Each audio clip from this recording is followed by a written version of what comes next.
ॐ त्र्यम्बकं यजामहे सुगन्धिं पुष्टिवर्धनम् उर्वारुकमिव बन्धनान् मृत्योर्मुक्षीयमामृतात्। કરોડો બ્રહ્માંડોના નાયક આશુતોષ મહાદેવના દિવ્ય ચરિત્રોનું દિગ્દર્શન કરાવતી પવિત્ર કથા એટલે શિવમહાપુરાણની સત્સંગ ભક્તિ સરિતા। સમસ્ત બ્રહ્માંડોમાં એકમાત્ર વ્યાપ્ત શિવતત્વનું સૂક્ષ્માતિ સૂક્ષ્મ નિરૂપણ કરતું મહર્ષિ વેદવ્યાસ રચિત મહાપુરાણ એટલે શિવમહાપુરાણની સત્સંગ ભક્તિ સરિતા। પૂજ્યપાદ સદગુરુ સ્વામી શ્રી નિર્દોષાનંદ સરસ્વતીજી મહારાજના કૃપાપાત્ર સદશિષ્ય સ્વામી શ્રી ભોલાનંદ સરસ્વતીજી મહારાજના ચરખા મુકામે વિક્રમ સંવત 2081ના ચાતુર્માસ દરમિયાન તેઓશ્રીના શ્રીમુખેથી પ્રવાહિત થયેલી શ્રી શિવમહાપુરાણ સત્સંગ ભક્તિ સરિતા પૂજ્ય શ્રીની અત્યંત સરળ ભાવ ભક્તિપૂર્ણ સુસ્પષ્ટ અને સર્વગ્રાહ્ય સુમધુર વાણી દ્વારા વહેતી આ કથા સરિતા હૃદયમાં પ્રસ્ફુટિત કરે છે અદ્ભુત શિવ ચરણાનુરાગ। શિવોપાસનાનું રહસ્ય પ્રત્યેક કથાની માર્મિક સમજૂતી સાથે અનેક ઐતિહાસિક પ્રસંગોનું સુંદર નિરૂપણ શ્રોતાજનોને મંત્રમુગ્ધ કરે છે। જીવનું શિવ સાથે અનુસંધાન કરાવતી અંતરમાં અનેરો શિવ ભક્તિભાવ જગાડતી અને શિવતત્વ જ્ઞાન વડે મુક્તિનો માર્ગ બતાવતી આ કથાનું રસપાન કરીએ। ચાલો આ શિવમહાપુરાણની સત્સંગ સરિતામાં સ્નાન કરી ધન્યતા અનુભવીએ। પ્રતિદિન સત્સંગ પ્રવચનનું જીવંત પ્રસારણ નિહાળો ગુરુ સાનિધ્ય યુટ્યુબ ચેનલ પર। ઓમ નમો નારાયણાય।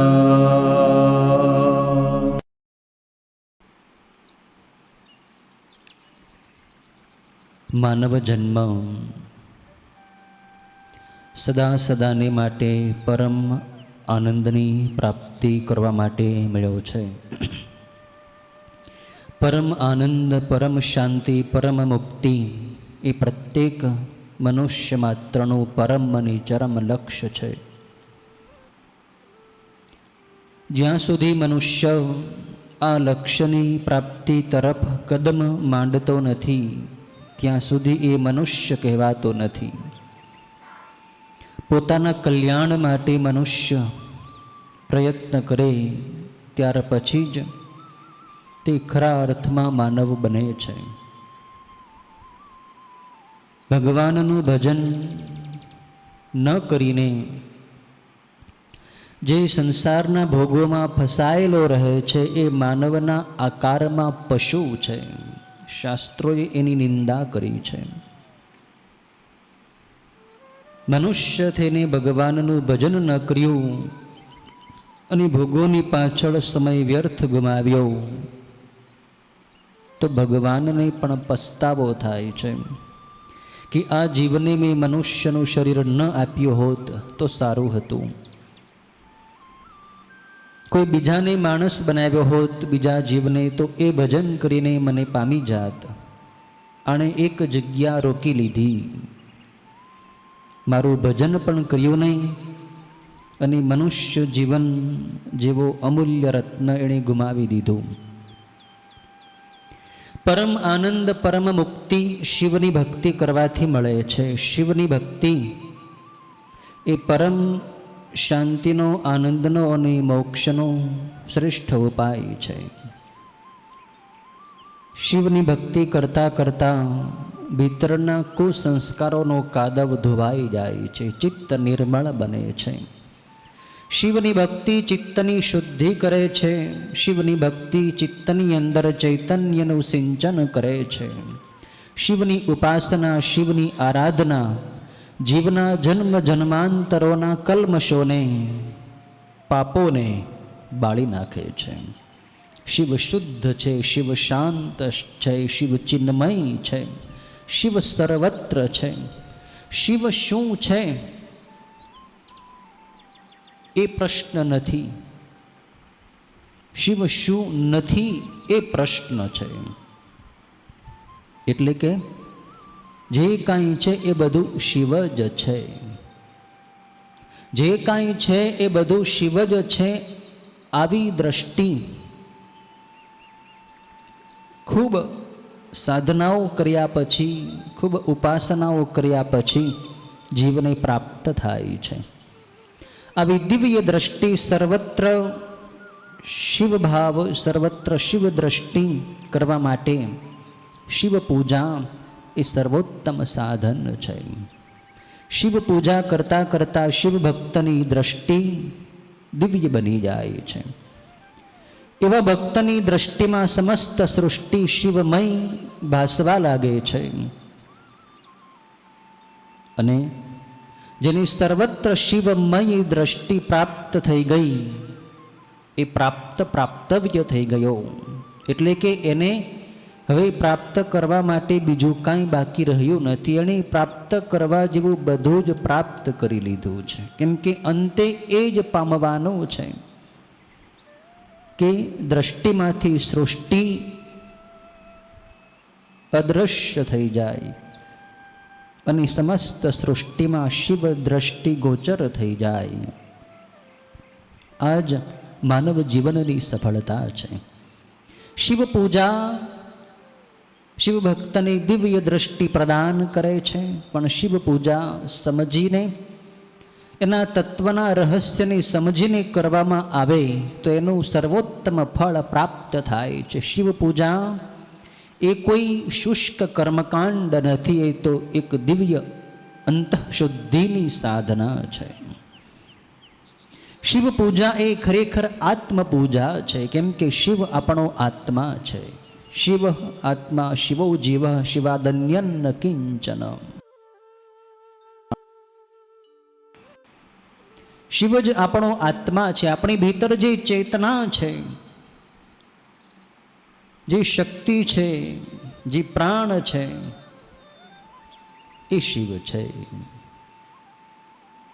એટલે શિવ આપણી અંદર આપણને દેખાવા લાગે એનો અર્થ એ છે કે શિવનો અનુભવ થવા લાગે. શિવ અનુભવ કરવાનું તત્વ છે.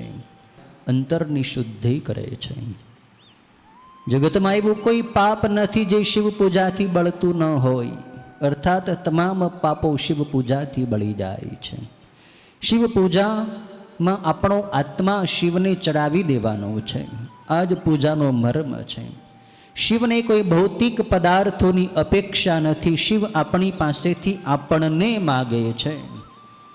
શિવ કહે છે કે હે જીવ, તું મારો થઈ જા, તું મારો છો જ, તું મને પોતાનો માની લે. હું તો તને પોતાનો માનું જ છું, મારો માનું જ છું. તું મારો બની જા. હું તને ચાહું છું, તારી પાસેથી હું કાંઈ ચાહતો નથી. શિવ આમ કહે છે. શિવ આપણને ચાહે છે અને એટલે જ આપણે જીવી રહ્યા છીએ. શિવને આપણી ઉપર પ્રેમ છે એટલે જ આપણું આ બધું ગાડું ચાલે છે. નહીતર આટલા બધા આપણા દોષો છે, આટલા બધા પાપો છે, આટલા બધા કુકર્મો છે, જન્મ જન્માંતરોના કર્મોની કિતાબના કાળા પાના આપણે જો ખોલવા બેસીએ તો એમાં આપણને અરેરાટી છૂટી જાય. એટલા બધા કાળા કર્મો આપણા કદાચ આપણી કિતાબની અંદર લખેલા હશે. એનો કોઈ પાર નથી, એનો કોઈ અંત નથી. આપણા એટલા બધા દોષો છે, દુર્ગુણો છે. જો ભગવાન એની સામે જોવે તો આપણને ખાવાની અન્ન ન મળે, રહેવાની પૃથ્વી ન મળે, પીવાની જળ ન મળે. પણ શિવ દયાળુ છે, શિવ કૃપાળુ છે. આપણા દોષોને આંખ આડા કાન કરીને આપણું ગાડું ચલાવી જાય છે. મારો બાળક છે, આજે સુધરશે, કાલે સુધરશે, સુધરી જશે. શિવ આપણને બચાવે છે. શિવ આપણને આપણા દોષો સામે ન જોઈને આપણા ગુણોની સામે જ જોવે છે. જન અવગુણ પ્રભુ માન નકાવું, દીન બંધ. ભગવાનનો સ્વભાવ અત્યંત મૃદુ છે, સરળ છે. ભગવાન જીવના દોષ જોતા જ નથી, એના ગુણોને જ જોવે છે. તો શિવ અત્યંત દયાળુ છે. શિવ જેવા દયાળુ કોઈ દેવ નથી, શિવ જેવા દાની કોઈ દેવ નથી. એટલે શિવને ઓઢર દાની કહ્યા છે. શિવ પૂજાનું રહસ્ય છે કે આપણે સ્વયં શિવને સમર્પિત થઈ જઈએ, શિવના બની જઈએ. શિવની સર્વ પૂજાઓમાં પાર્થિવ લિંગની પૂજા અતિ ઉત્તમ બતાવી છે.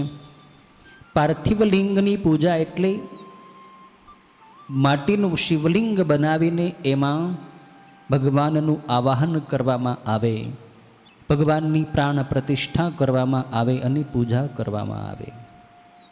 એનું તત્વ રહસ્ય એ છે કે તમારું અહમ માટીમાં મેળવી દો. પાર્થિવ લિંગની અંદર આપણે પ્રાણ પ્રતિષ્ઠા કરીએ છીએ. જે લોકોએ પાર્થિવ લિંગની પૂજા કરી છે એમને ખ્યાલ છે કે આપણે માટીનું લિંગ બનાવી પછી જમણા હાથની ત્રીજી આંગળી વડે ભગવાનના લિંગને સ્પર્શ કરાવીને આમ હ્રીમ ક્રોમ વેદના મંત્રોથી, વેદની વ્યાહૃતિઓથી, બીજ મંત્રોથી ભગવાનની પ્રાણ પ્રતિષ્ઠા કરીએ છીએ. એનો મર્મ જ એ છે કે આપણું અહમ એટલે આપણે પોતાને શિવથી અલગ જે માની રાખ્યા છે કે હું અલગ છું, શિવ કંઈક અલગ છે, મારામાં અને શિવમાં કંઈક ભિન્નતા છે. આ જે અહમ ભાવ છે એ અહમ ભાવ મિટ્ટીની અંદર મિલાવી દેવામાં આવે, આપણું અહમ નષ્ટ થઈ જાય, આપણે સ્વયં શિવલિંગની અંદર ભળી જઈએ, આપણે પોતે શિવલિંગની અંદર બેસી જઈએ, આપણી ચેતના શિવની અંદર ભળી જાય. આ અત્યંત ઉચ્ચ ભાવ છે. આમાં શિવની સાથે અદ્વૈત ભાવ છે. શિવથી અલગપણું એમાં રહેતું જ નથી. એટલે પાર્થિવલિંગની પૂજા શ્રેષ્ઠ છે. એમ કે પૂજા કરતાં કરતાં શિવ સાથેનો દ્વૈત ભાવ મટી જાય છે અને જીવ શિવમય બની જાય છે. એ જ માનવ જીવનનું લક્ષ્ય છે. તો શિવમાં ભળવા માટેનો સંકેત, શિવમાં ભળવા માટેનો ઉપાય આ શિવની પાર્થિવલિંગની પૂજા છે. અત્યંત શ્રેષ્ઠમાં શ્રેષ્ઠ પૂજન કોઈ હોય કળિયુગની અંદર તો પાર્થિવલિંગનું પૂજન છે, જેનો મહિમા આપણે વિદ્યેશ્વર સંહિતાના 19મા અધ્યાયમાં જોયો. સૂતજીએ ઋષિઓને વર્ણવ્યો છે. 20મા અધ્યાયની અંદર સૂતજી શૌનક વગેરે ઋષિઓને શિવ પૂજા કેવી રીતે કરવી એનું વિધાન બતાવે છે. શિવ પૂજાના અનેક પ્રકારો છે. વૈદિક વિધિથી, પુરાણોક્ત વિધિથી, અન્ય સંક્ષિપ્ત વિધિથી પણ શિવ પૂજા થઈ શકે છે. એના માટેના મંત્રો પણ ભિન્ન ભિન્ન છે, અલગ અલગ છે. દરેકનો અધિકાર પણ અલગ અલગ છે. પણ આપણે આપણી ગુરુદેવની પરંપરામાં જે પાર્થિવલિંગની પૂજા કરીએ છીએ એ આપણા ગુરુદેવે અત્યંત સરળ, સુગમ અને સર્વશ્રેષ્ઠ પદ્ધતિ આપણા માટે બનાવેલી છે. બધાય લોકો કરી શકે એવી આ પાર્થિવલિંગની પૂજાની પદ્ધતિ છે. આપણી પાર્થિવલિંગની પૂજાની વિધિની પુસ્તિકા પણ આપણે બનાવેલી છે, જેમાં ગુરુદેવે સુંદર મજાનું ભગવાનનું કૈલાસ શ્લોકમાંથી આવાહન પણ એમાં વર્ણવેલું છે. આપણા ગુરુદેવની પરંપરામાં જે પાર્થિવલિંગની પૂજા થાય છે એ અત્યંત ભાવવાહી પદ્ધતિ છે. એ શુષ્ક કર્મકાંડ નથી, એમાં ભાવનું અમૃત ભળે છે. હર કોઈને શિવની અંદર પ્રેમ થાય. શિવ પૂજા કરતાં કરતાં જીવને શિવમાં પ્રેમ જાગૃત થઈ જાય એવી ભાવવાહી પૂજા છે. પૂજાના ભેદ અનેક છે, પણ આપણને જે સમય પ્રમાણે આપણા શરીરની અને આપણી ઘરની પરિસ્થિતિ પ્રમાણે આપણે પૂજાની પદ્ધતિ અપનાવવી જોઈએ. ભગવાનને તો આપણે જેટલું ચડાવીએ, જેટલું આપીએ એટલું ઓછું છે. આપણે આપીને ભગવાનને શું આપી શકીએ? આપણી પાસે છે શું કે જે આપણે ભગવાનને આપી શકીએ? આપણી પાસે જે કાંઈ છે એ પણ શિવનું જ છે, આપણું કાંઈ નથી. આપણે આપણું સર્વસ્વ શિવને સમર્પિત કરી દઈએ તોય ઓછું પડે, કેમ કે શિવથી અલગ આપણી પાસે બીજું કાંઈ છે જ નહીં. બધું આપેલું શિવનું જ આપેલું છે. શિવ પૂજાનું આ મર્મ છે. 20મા અધ્યાયમાં સૂતજી સામાન્ય વિધિ બતાવે છે. શિવ પાર્થિવલિંગની પૂજાની વિધિ કેવી રીતે પાર્થિવલિંગની પૂજા કરવી. તો કહે છે કે હવે વૈદિક ભક્તોએ વૈદિક માર્ગેથી જ પાર્થિવલિંગ પૂજા કરી હોય તો તે પૂજા ભોગ અને મોક્ષ આપનારી થાય છે. પોતાના સૂત્રોમાં કહેલા વિધિ પ્રમાણે સ્નાન અને સંધ્યા કરવી, સવારમાં વહેલા બ્રહ્મ મુહૂર્તમાં જાગી અને સ્નાન કરો, મનને શાંત રાખીને સંધ્યાવંદન કરો, સૂર્ય ભગવાનની અર્ઘ્ય આપો, પછી બ્રહ્મયજ્ઞ કરી પછી તર્પણ કરવું, એમ સમગ્ર નિત્ય કર્મો સંપૂર્ણ કર્યા પછી પુરુષે શિવનું સ્મરણ કરવા પૂર્વક ભસ્મ તથા રુદ્રાક્ષ ધારણ કરીને સંપૂર્ણ ફળ સિદ્ધિ માટે વેદમાં કહેલા વિધિથી ભક્તિપૂર્વક ઉત્તમ પાર્થિવ લિંગનું સારી રીતે પૂજન કરવું. શિવ પૂજામાં ભસ્મ અને રુદ્રાક્ષ ફરજિયાત છે, આવશ્યક છે. ભસ્મ લગાડ્યા વગર શિવ પૂજા ન થઈ શકે. રુદ્રાક્ષ ધારણ કર્યા વગર, રુદ્રાક્ષ પહેર્યા વગર શિવ પૂજા ન થઈ શકે. પ્રથમ વિધિમાં જ ભસ્મ ધારણ વિધિ આવે છે, પછી શાંતિ મંત્ર આવે છે, પછી દિગ્રક્ષણ કરવાનું હોય છે, પછી પ્રાણાયામ કરવાના હોય છે. પ્રાણાયામથી સ્થૂલ સૂક્ષ્મ કારણ ત્રણેય દેહની શુદ્ધિ થાય છે. દેહ શુદ્ધ થાય તો જ મનની અંદર શિવનો વાસ થાય છે. મનને શાંત કરવા માટે પ્રાણાયામ છે. ત્યાર પછી ગુરુદેવનું પૂજન છે, ત્યારબાદ કાલભૈરવનું પૂજન છે, ત્યાર પછી વરુણ દેવતાનું પૂજન છે, દીપ દેવતાનું પૂજન, ત્યાર પછી વિઘ્નહર્તા ગણપતિ દાદાનું પૂજન છે. ગણપતિ પૂજન પછી સૂર્ય ભગવાનની અર્ઘ્ય આપવામાં આવે છે અને પછી શુદ્ધ માટી લઈને, પવિત્ર માટી લઈને માટીની ઉપર પ્રોક્ષણ કરીને એમાં સુગંધી ચૂર્ણ પધરાવીને વેદોક્ત મંત્રોચ્ચાર કરતાં કરતાં એમાં જળ પધરાવી માટીનો પિંડો બનાવી સુંદર પાર્થિવલિંગની રચના કરવાની છે. પાર્થિવલિંગ બનાવવાનું છે. પાર્થિવલિંગ બનાવ્યા પછી પોતાના શરીરના દરેક અંગ પ્રત્યંગોની અંદર ભગવાન શિવનો વાસ થાય. આપણા દરેક અંગ પ્રત્યંગની અંદર દેવતાઓ પધારે, આપણું સમગ્ર શરીર દેવમય બની જાય, દિવ્ય બની જાય. એના માટે અંગન્યાસની વિધિ આવે છે. અંગન્યાસ કર્યા પછી લિંગની અંદર પ્રાણ પ્રતિષ્ઠા કરવાની હોય છે. પ્રાણ પ્રતિષ્ઠા કર્યા પછી ભગવાનનું શિવના મહાકૈલાસમાંથી આવાહન કરવાનું હોય છે. ભગવાન પધારે એવો ભાવ કરવાનો હોય છે. ભગવાન પધાર્યા જ છે એવી શ્રદ્ધા સાથે ભગવાનને બેસવા માટે આસન, ભગવાનની ચરણ ધોવા માટે જળ, પછી અર્ઘ્ય, પછી આચમન, પછી ભગવાનને સ્નાન, પંચામૃત વડે સ્નાન કરાવવાનું છે. પછી શુદ્ધ જળથી સ્નાન કરાવી ભગવાનને ભાવપૂર્વક અભિષેક કરવાનો છે. આપણી પાસે જે દ્રવ્યો હોય તે દ્રવ્યો વડે ભગવાનને દૂધથી, દહીંથી, ઘીથી, મધથી, શર્કરાથી, શેરડીના રસથી, નાળિયેરના જળથી, સુગંધી તેલથી, અનેક પ્રકારના ધાન્યથી ભગવાનની અભિષેક થઈ શકે. ઘણા ઘણા દ્રવ્યો છે. સુગંધી ઘણા ઔષધિઓના જળથી પણ ભગવાનને અભિષેક થઈ શકે છે. યથા પ્રાપ્ય સામગ્રી વડે ભગવાનને અભિષેક કરવો પડે.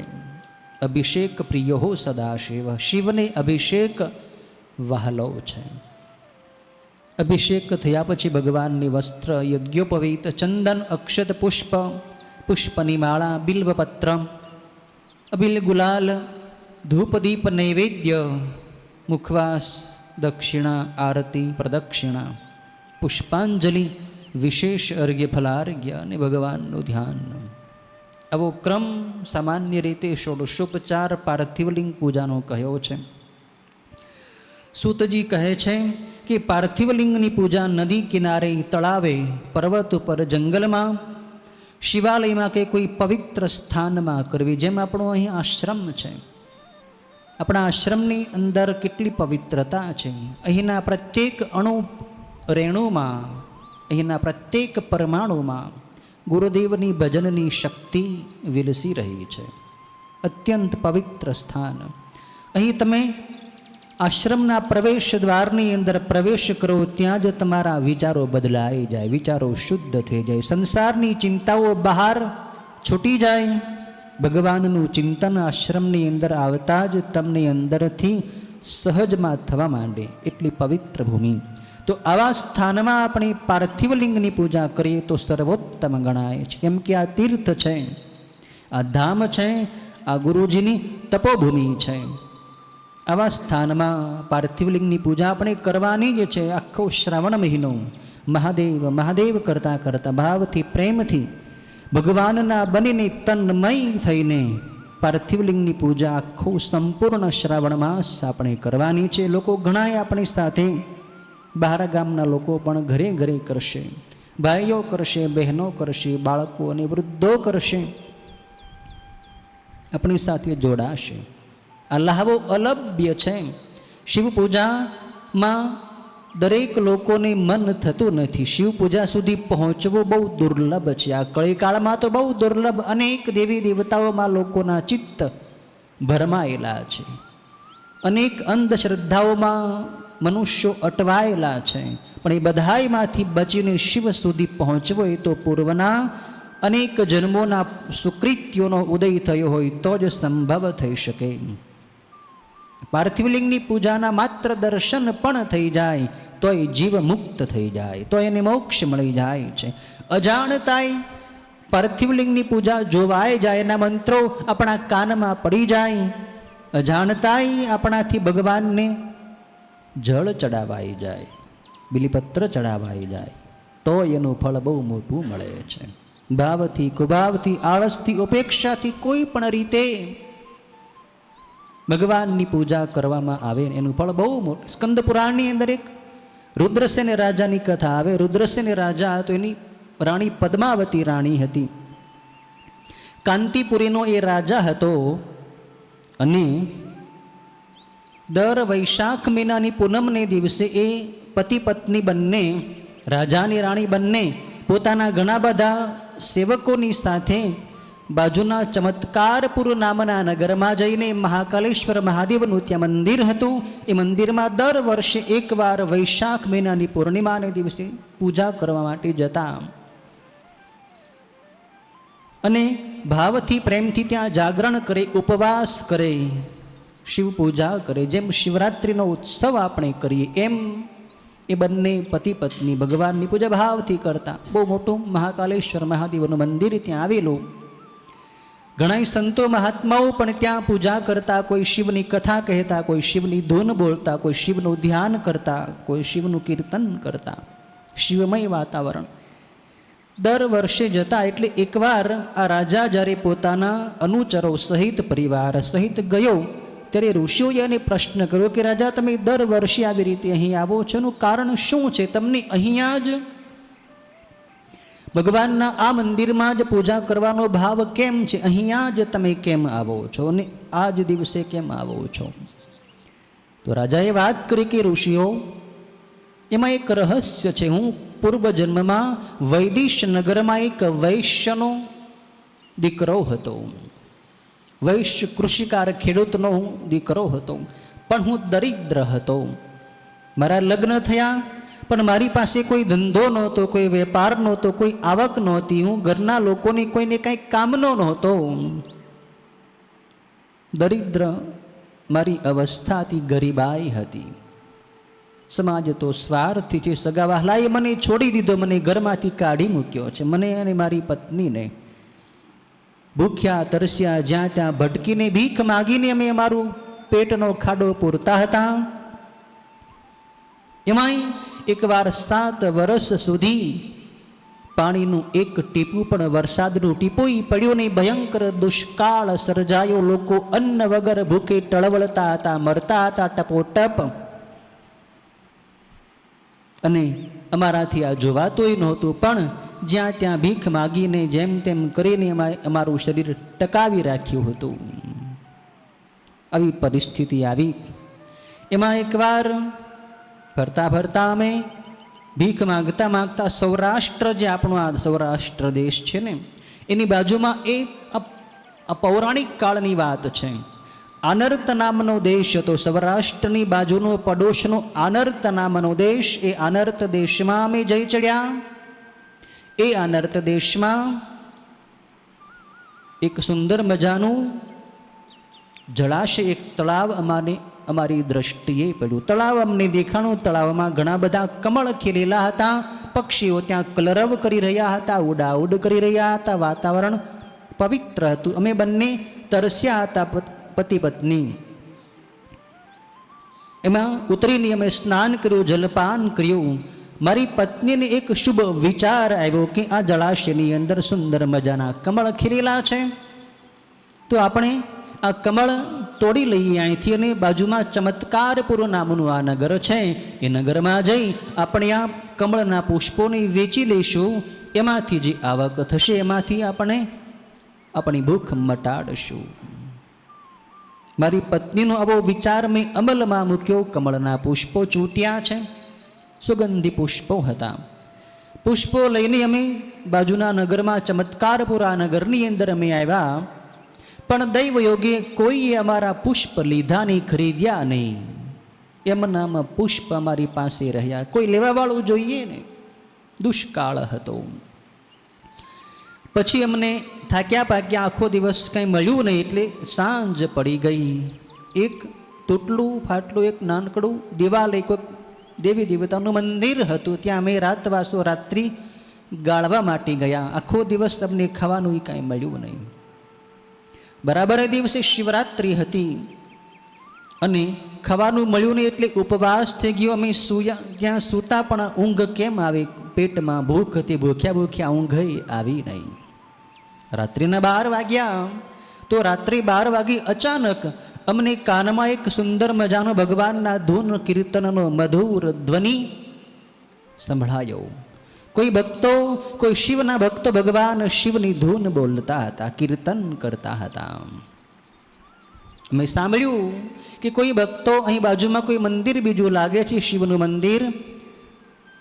ભક્તો ત્યાં શિવની ધૂન કીર્તન કરે છે. કદાચ ત્યાં શિવના ભક્તો હશે.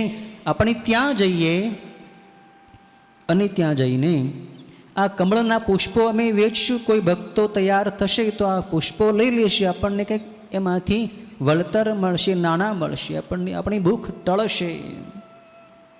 એમ માનીને અમે ત્યાં ગયા. અવાજના દિશામાં જઈને જોયું સુંદર મજાનું શિવાલય. આજ એ શિવાલય હતું મહાકાલેશ્વર મહાદેવનું. અહીંયા આવીને બધા ભક્તોને અમે જોયા, ધૂન કીર્તન કરતા હતા. એમાંથી એક ભક્ત તૈયાર થયો પુષ્પ લેવા માટે. પણ બરાબર મારી પત્નીને એ વખતે કંઈક સૂઝ્યું કે આ પુષ્પ આપણે વેચી દેવા, એના કરતાં ભગવાનની પૂજાનો બહુ મહિમા છે, રાત્રિની પૂજાનો. આમે હવે આપણી આયુષ તો ઘણી બધી પસાર થઈ ગઈ અને આવું દુઃખી જીવન આપણે ક્યાં સુધી જીવશું? મરવાના તો આપણે છે જ એકવાર. હવે આપણે જાજુ કંઈ જીવવાના નથી. તો મરતા પહેલાં આપણે એકવાર શિવ પૂજા કરતા જઈએ. શરીરમાં હવે પ્રાણ વધારે ટકે એમ નથી. તો આ કમળના પુષ્પો આપણે વેચવા નથી. આ કમળના પુષ્પો આપણે શિવલિંગની ઉપર ચડાવી દઈએ, ભગવાનને સમર્પિત કરી દઈએ. ભલે ભૂખ્યા કે તરસ્યા કદાચ જમશું તોય જીવવાના તો ક્યાં છે? માણસ ગમે એટલું ખાય, ખાતા ખાતા મરે તો છે જ ને. એવું નથી કંઈ ભોજન આપણને કંઈ મૃત્યુથી બચાવી શકતું નથી. ક્યાંય ભૂખ્યો જ માણસ મરી જાય એવું થોડું છે. જમતા જમતાય મરી જાય છે. મૃત્યુ તો નિશ્ચિત છે, કોઈને છોડતું નથી.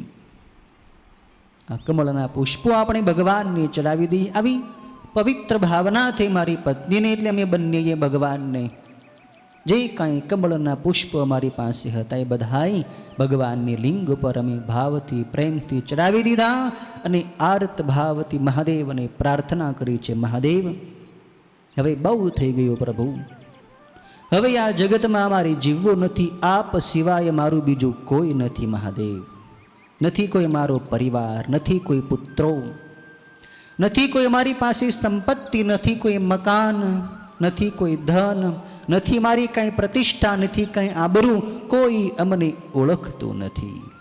સાવ દીન દુઃખી દરિદ્ર પાપી અમે છીએ, પૂર્વના કંઈક પાપ હશે ને મારા, એટલે જ અમારી આવી પરિસ્થિતિ થઈ છે મહાદેવ, અમે આવા દરિદ્ર થયા છીએ પ્રભુ.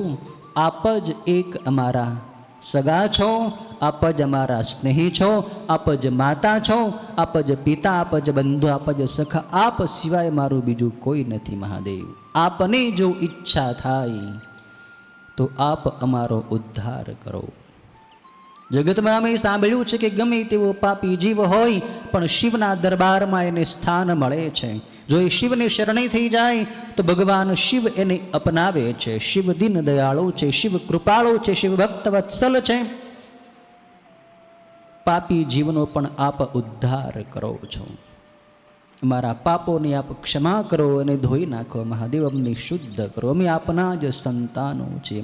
ખૂબ રડ્યા છે. દુઃખ હોય ને ત્યારે ભગવાનની પાસે રડવું તરત આવી જાય. દુઃખમાં ભક્તિ વિશેષ થાય, સુખમાં માણસ ભગવાનને ભૂલે છે. આ બંને પતિ પત્ની ખૂબ રડી રડીને ભગવાનની પ્રાર્થના કરી. કેમ કે ને હવે સમજાઈ ગયું હતું કે હવે કાંઈ આપણે જીવવાનું છે ને, એક જ આશરો, હે પ્રભુ એક આપ જ અમારો આશ્રય છો, અમે આપને શરણે છીએ. શંભુ શરણે પડી માગું ઘડીએ ઘડી, કષ્ટ કાપો, દયા કરી દર્શન શિવ આપો મહાદેવ. એકવાર આપના દર્શન અમને થઈ જાય, આજ અમારી અભિલાષા છે. બીજો અમે કાંઈ માગતા નથી, બીજું અમારી કાંઈ જોતું નથી પ્રભુ. બસ એક આપની અંદર અમારે ભળવું છે, આપને મળવું છે. આપના ચરણોની અનન્ય ભક્તિ અમને આપો. કદાચ કર્મયોગી અમારો બીજી ક્યાંય જન્મ થાય તો દરેક જન્મે અમને આપના જ ચરણોની અનન્ય ભક્તિ આપજો. એવા કુળની અંદર અમને જન્મ આપજો કે જે કુળમાં આપ ઈષ્ટદેવ હો, જ્યાં આપની પૂજા ન થતી હોય, જે ઘરમાં આપની ભક્તિ ન થતી હોય, એવા કુળમાં અમને જન્મ જ ન મળે. ભગવાનની પાસે પ્રાર્થના કરી, પુષ્પો સમર્પિત કર્યા અને ત્યાંથી સવાર પડ્યું અને એ બંને પતિ પત્ની બહાર નીકળ્યા. શરીરમાં આંખે અંધારા આવવા માંડ્યાનો જે પતિ હતો આ, એને ચક્કર ચડ્યા, ફેર ચડ્યા અને ત્યાં જ આમ તેમ આળોટી તરફડિયા મારીને મૃત્યુ પામ્યો. અંતે શિવ પૂજા થઈ ગઈ હતી, એનું ફળ એને મોટું મળ્યું. આ રાજા કહે છે પૂર્વજન્મમાં હું મૃત્યુ પામ્યો એટલે મારી પત્નીએ, એ વખતે સતી થવાનો રિવાજ હતો, એટલે મારી પત્નીએ મારા દેહને, મારા શબને ખોળામાં લઈને ચિતાની અંદર બેસી ગઈ. એ મારી પાછળ સતી થઈ ગઈ. મેં બંને પતિ પત્ની અને અગ્નિ સંસ્કાર થયા. પછી પૂર્વની શિવ પૂજાના ફળ રૂપે મને આ કાંતિપુરની અંદર રાજાના ઘરે હું જન્મ્યો છું, રાજા બન્યો છું. અને મારી પત્ની દશાર્ણ દેશના રાજાની રાજપુત્રી, રાજકન્યા બની. સ્વયંવરમાં મારી પત્નીએ મારા કંઠની અંદર વરમાળા પહેરાવી દીધી અને અમને બંનેને પૂર્વજન્મનું સ્મરણ રહ્યું છે. અમને યાદ છે કે પૂર્વજન્મમાં અમે વૈદેશ નગરમાં વૈશ્ય દરિદ્ર ભિખારી હતા, પણ શિવ પૂજાના પ્રભાવથી અમને આવું વૈભવયુક્ત કુટુંબ મળ્યું, રાજ પરિવાર મળ્યો, આખું રાજ્ય મળ્યું, સત્તા સુખ સમૃદ્ધિ મળી છે. અને આજ શિવાલયમાં અમને ભગવાન શિવની પૂજા કરવાથી આવી સુખ સમૃદ્ધિ સંપત્તિ મળી છે. માટે અમે અહીંયા આવીએ છીએ અને દર વૈશાખ પૂર્ણિમાએ આવીએ છીએ. બાકી અમે દર મહાશિવરાત્રિ હોય, શ્રાવણ માસના પ્રત્યેક દિવસે અમે ભગવાનની પૂજા કરીએ છીએ. દરેક સોમવારે પણ અમે વિશેષ શિવ પૂજા કરીએ છીએ. શિવ સિવાય બીજા કોઈ દેવની અંદર અમારું ચિત્ત ચોંટતું નથી. અમે શિવને જ અનન્ય ભાવથી માનીએ છીએ. ઋષિઓ રાજી થયા છે, ધન્ય છે રાજા.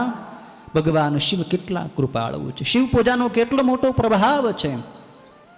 જે ફૂલ વેચવાના હતા એ કોઈએ લીધા નહીં, એટલે એ વધ્યા ઘટ્યા જે ફૂલ હતા એ ભગવાનને ચડાવી દીધા કમળના. તો એના ફળરૂપે ભગવાને રાજા બનાવી દીધો આને, આ વૈશ્યને. ભગવાન કેટલા દયાળુ છે. શિવ પૂજાનું કેટલું મોટું ફળ છે. આપણને લોકોની શ્રદ્ધા નથી એટલે આપણે શિવ પૂજાને સાવ સામાન્ય માનીએ છીએ. બાકી શિવ પૂજા કોઈ સામાન્ય ક્રિયા નથી, કોઈ કર્મકાંડ નથી, તો પવિત્ર સાધના, એનું ફળ બહુ મોટું છે.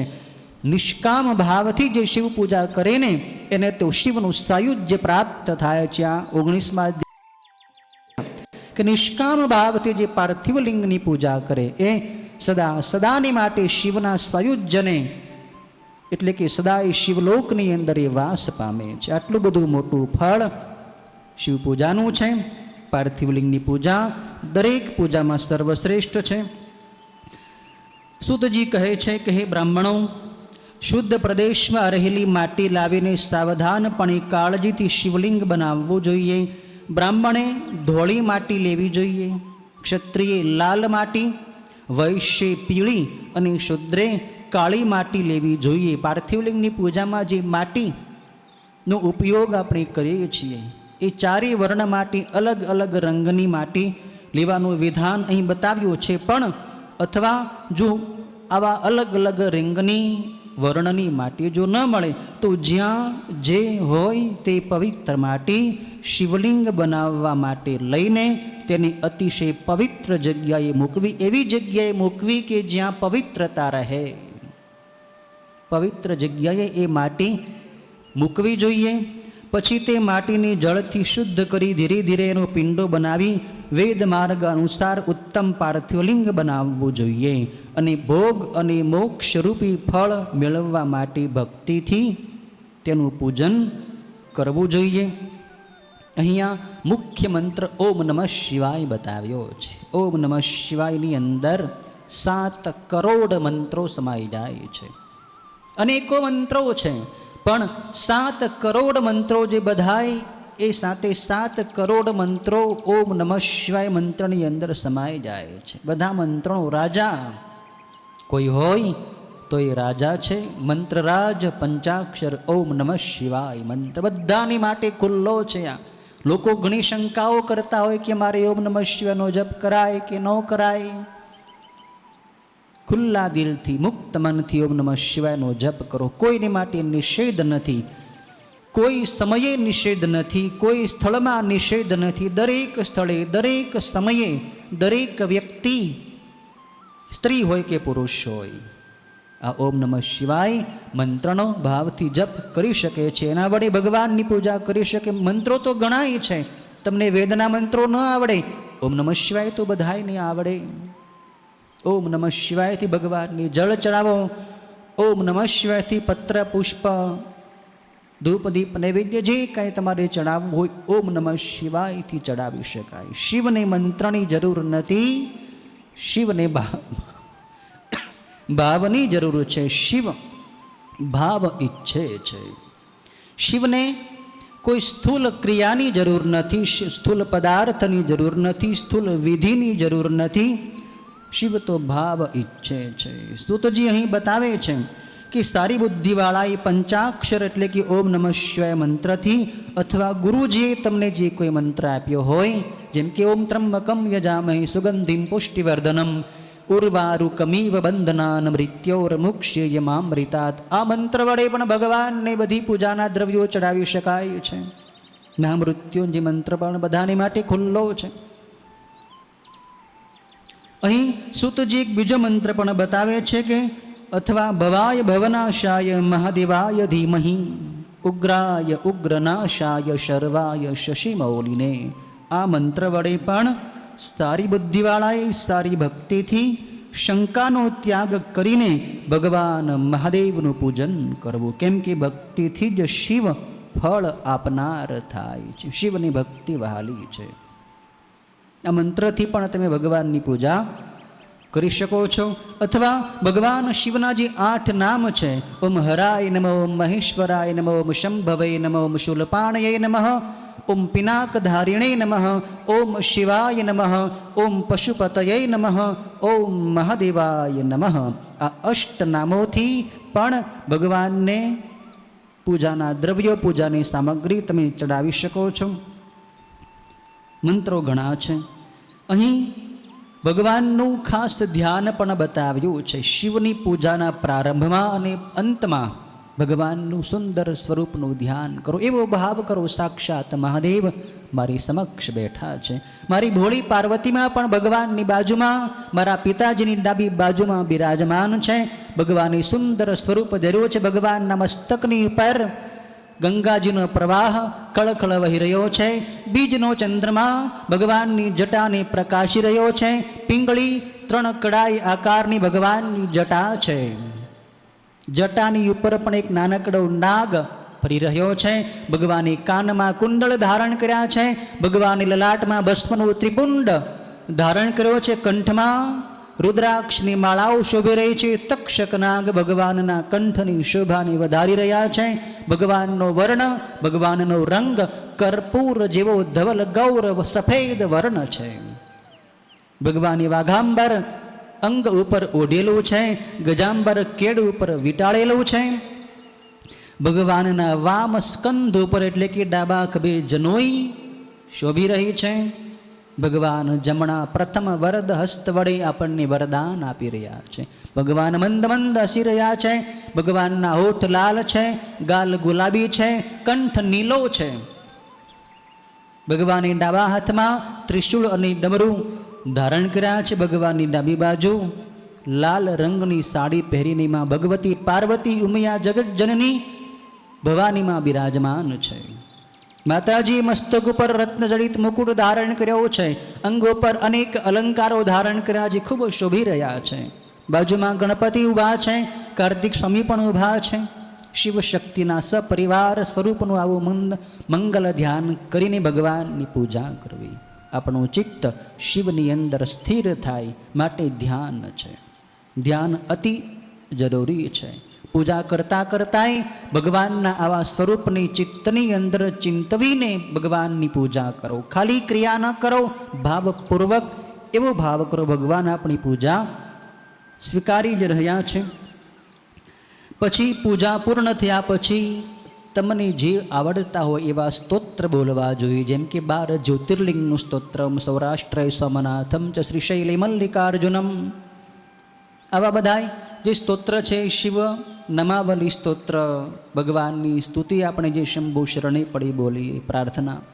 શિવ પંચાક્ષર સ્તોત્ર નાગેન્દ્ર હારાય એ પણ બોલાય.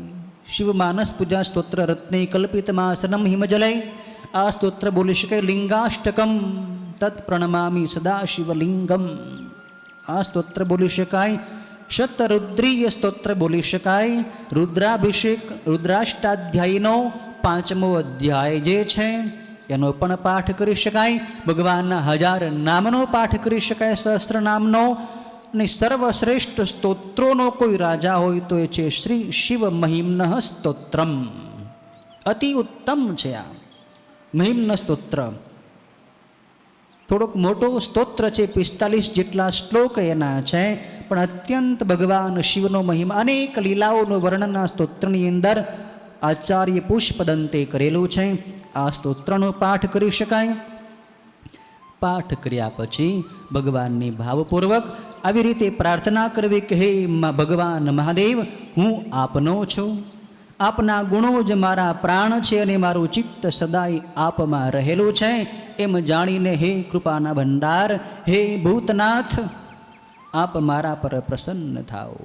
હે ભગવાન સદાશિવ, અજ્ઞાનથી કે જ્ઞાનથી મેં જે કાંઈ જપ પૂજા વગેરે કર્યું છે તે આપની કૃપાથી સફળ થાઓ.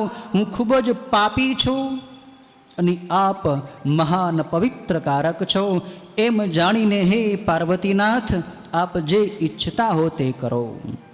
હે મહાદેવ, વેદો પુરાણો સિદ્ધાંતો કે અનેક મુનિવરો પણ આપને જાણી શક્યા નથી, તો હે સદાશિવ, હું તો આપને ક્યાંથી જાણું? હું તો અજ્ઞાની છું. આપ તો મન વાણીથી પર છો. આપની સ્તુતિ હું શું કરી શકું મહાદેવ? મારી વાણી પણ આપની સ્તુતિ કરવા માટે અસમર્થ છે. હું મંદમતી છું, અલ્પમતી છું. હું આપને શું આપી શકું? આપ તો કૃપાના ભંડાર છો, હું તો ભિખારી છું, આપ દાતા છો. ભિખારી દાતાને શું આપી શકે? મૂર્ખ હોય એ વિદ્વાનને શું આપી શકે? જે નોકર હોય એ રાજાને શું આપી શકે પ્રભુ? તો જીવ શિવને શું આપી શકે? હું પ્રભુ જેવો છો એવો આપનો છું. આપ તો સમર્થ દાતા છો, હું આપનો દાસ છું. પેલું ભજન આવે છે ને, એક ભક્તિ સુંદર ભગવાનની પ્રાર્થના કરી છે. શંકર સમર્થ દાતા અરજી સુણો મારી, શરણે સદાય રાખો દોષો બધા નિવારી. અંતરમાં આશ ધારી આવ્યો છું પાસ તારી, નિરાશ નહીં કરશો જગન્નાથ જટાધારી. હું મંદ બુદ્ધિ માનવ સ્તુતિ કરું છું તારી, હું શું તને સમર્પું પોતે જ હું ભિખારી. સુતનારીને સગામાં વિવેકને વધારી, ભણવાનું ખરું ભૂલ્યો ભક્તિ ભૂલ્યો તમારી. શંકર સમર્થ દાતા અરજી સુણો મારી, શરણે સદાય રાખો દોષો બધા નિવારી. હે પ્રભુ, હું આપને શું આપી શકું? ગુણગાન તારા ગાતા વિદ્વાન વેદધારી, હું શું તને વખાણું સ્તુતિ કરું છું તારી. અર્પીને પુષ્પ પાણી મેં આરતી ઉતારી, હું શું તને સમર્પું પોતે જ હું ભિખારી.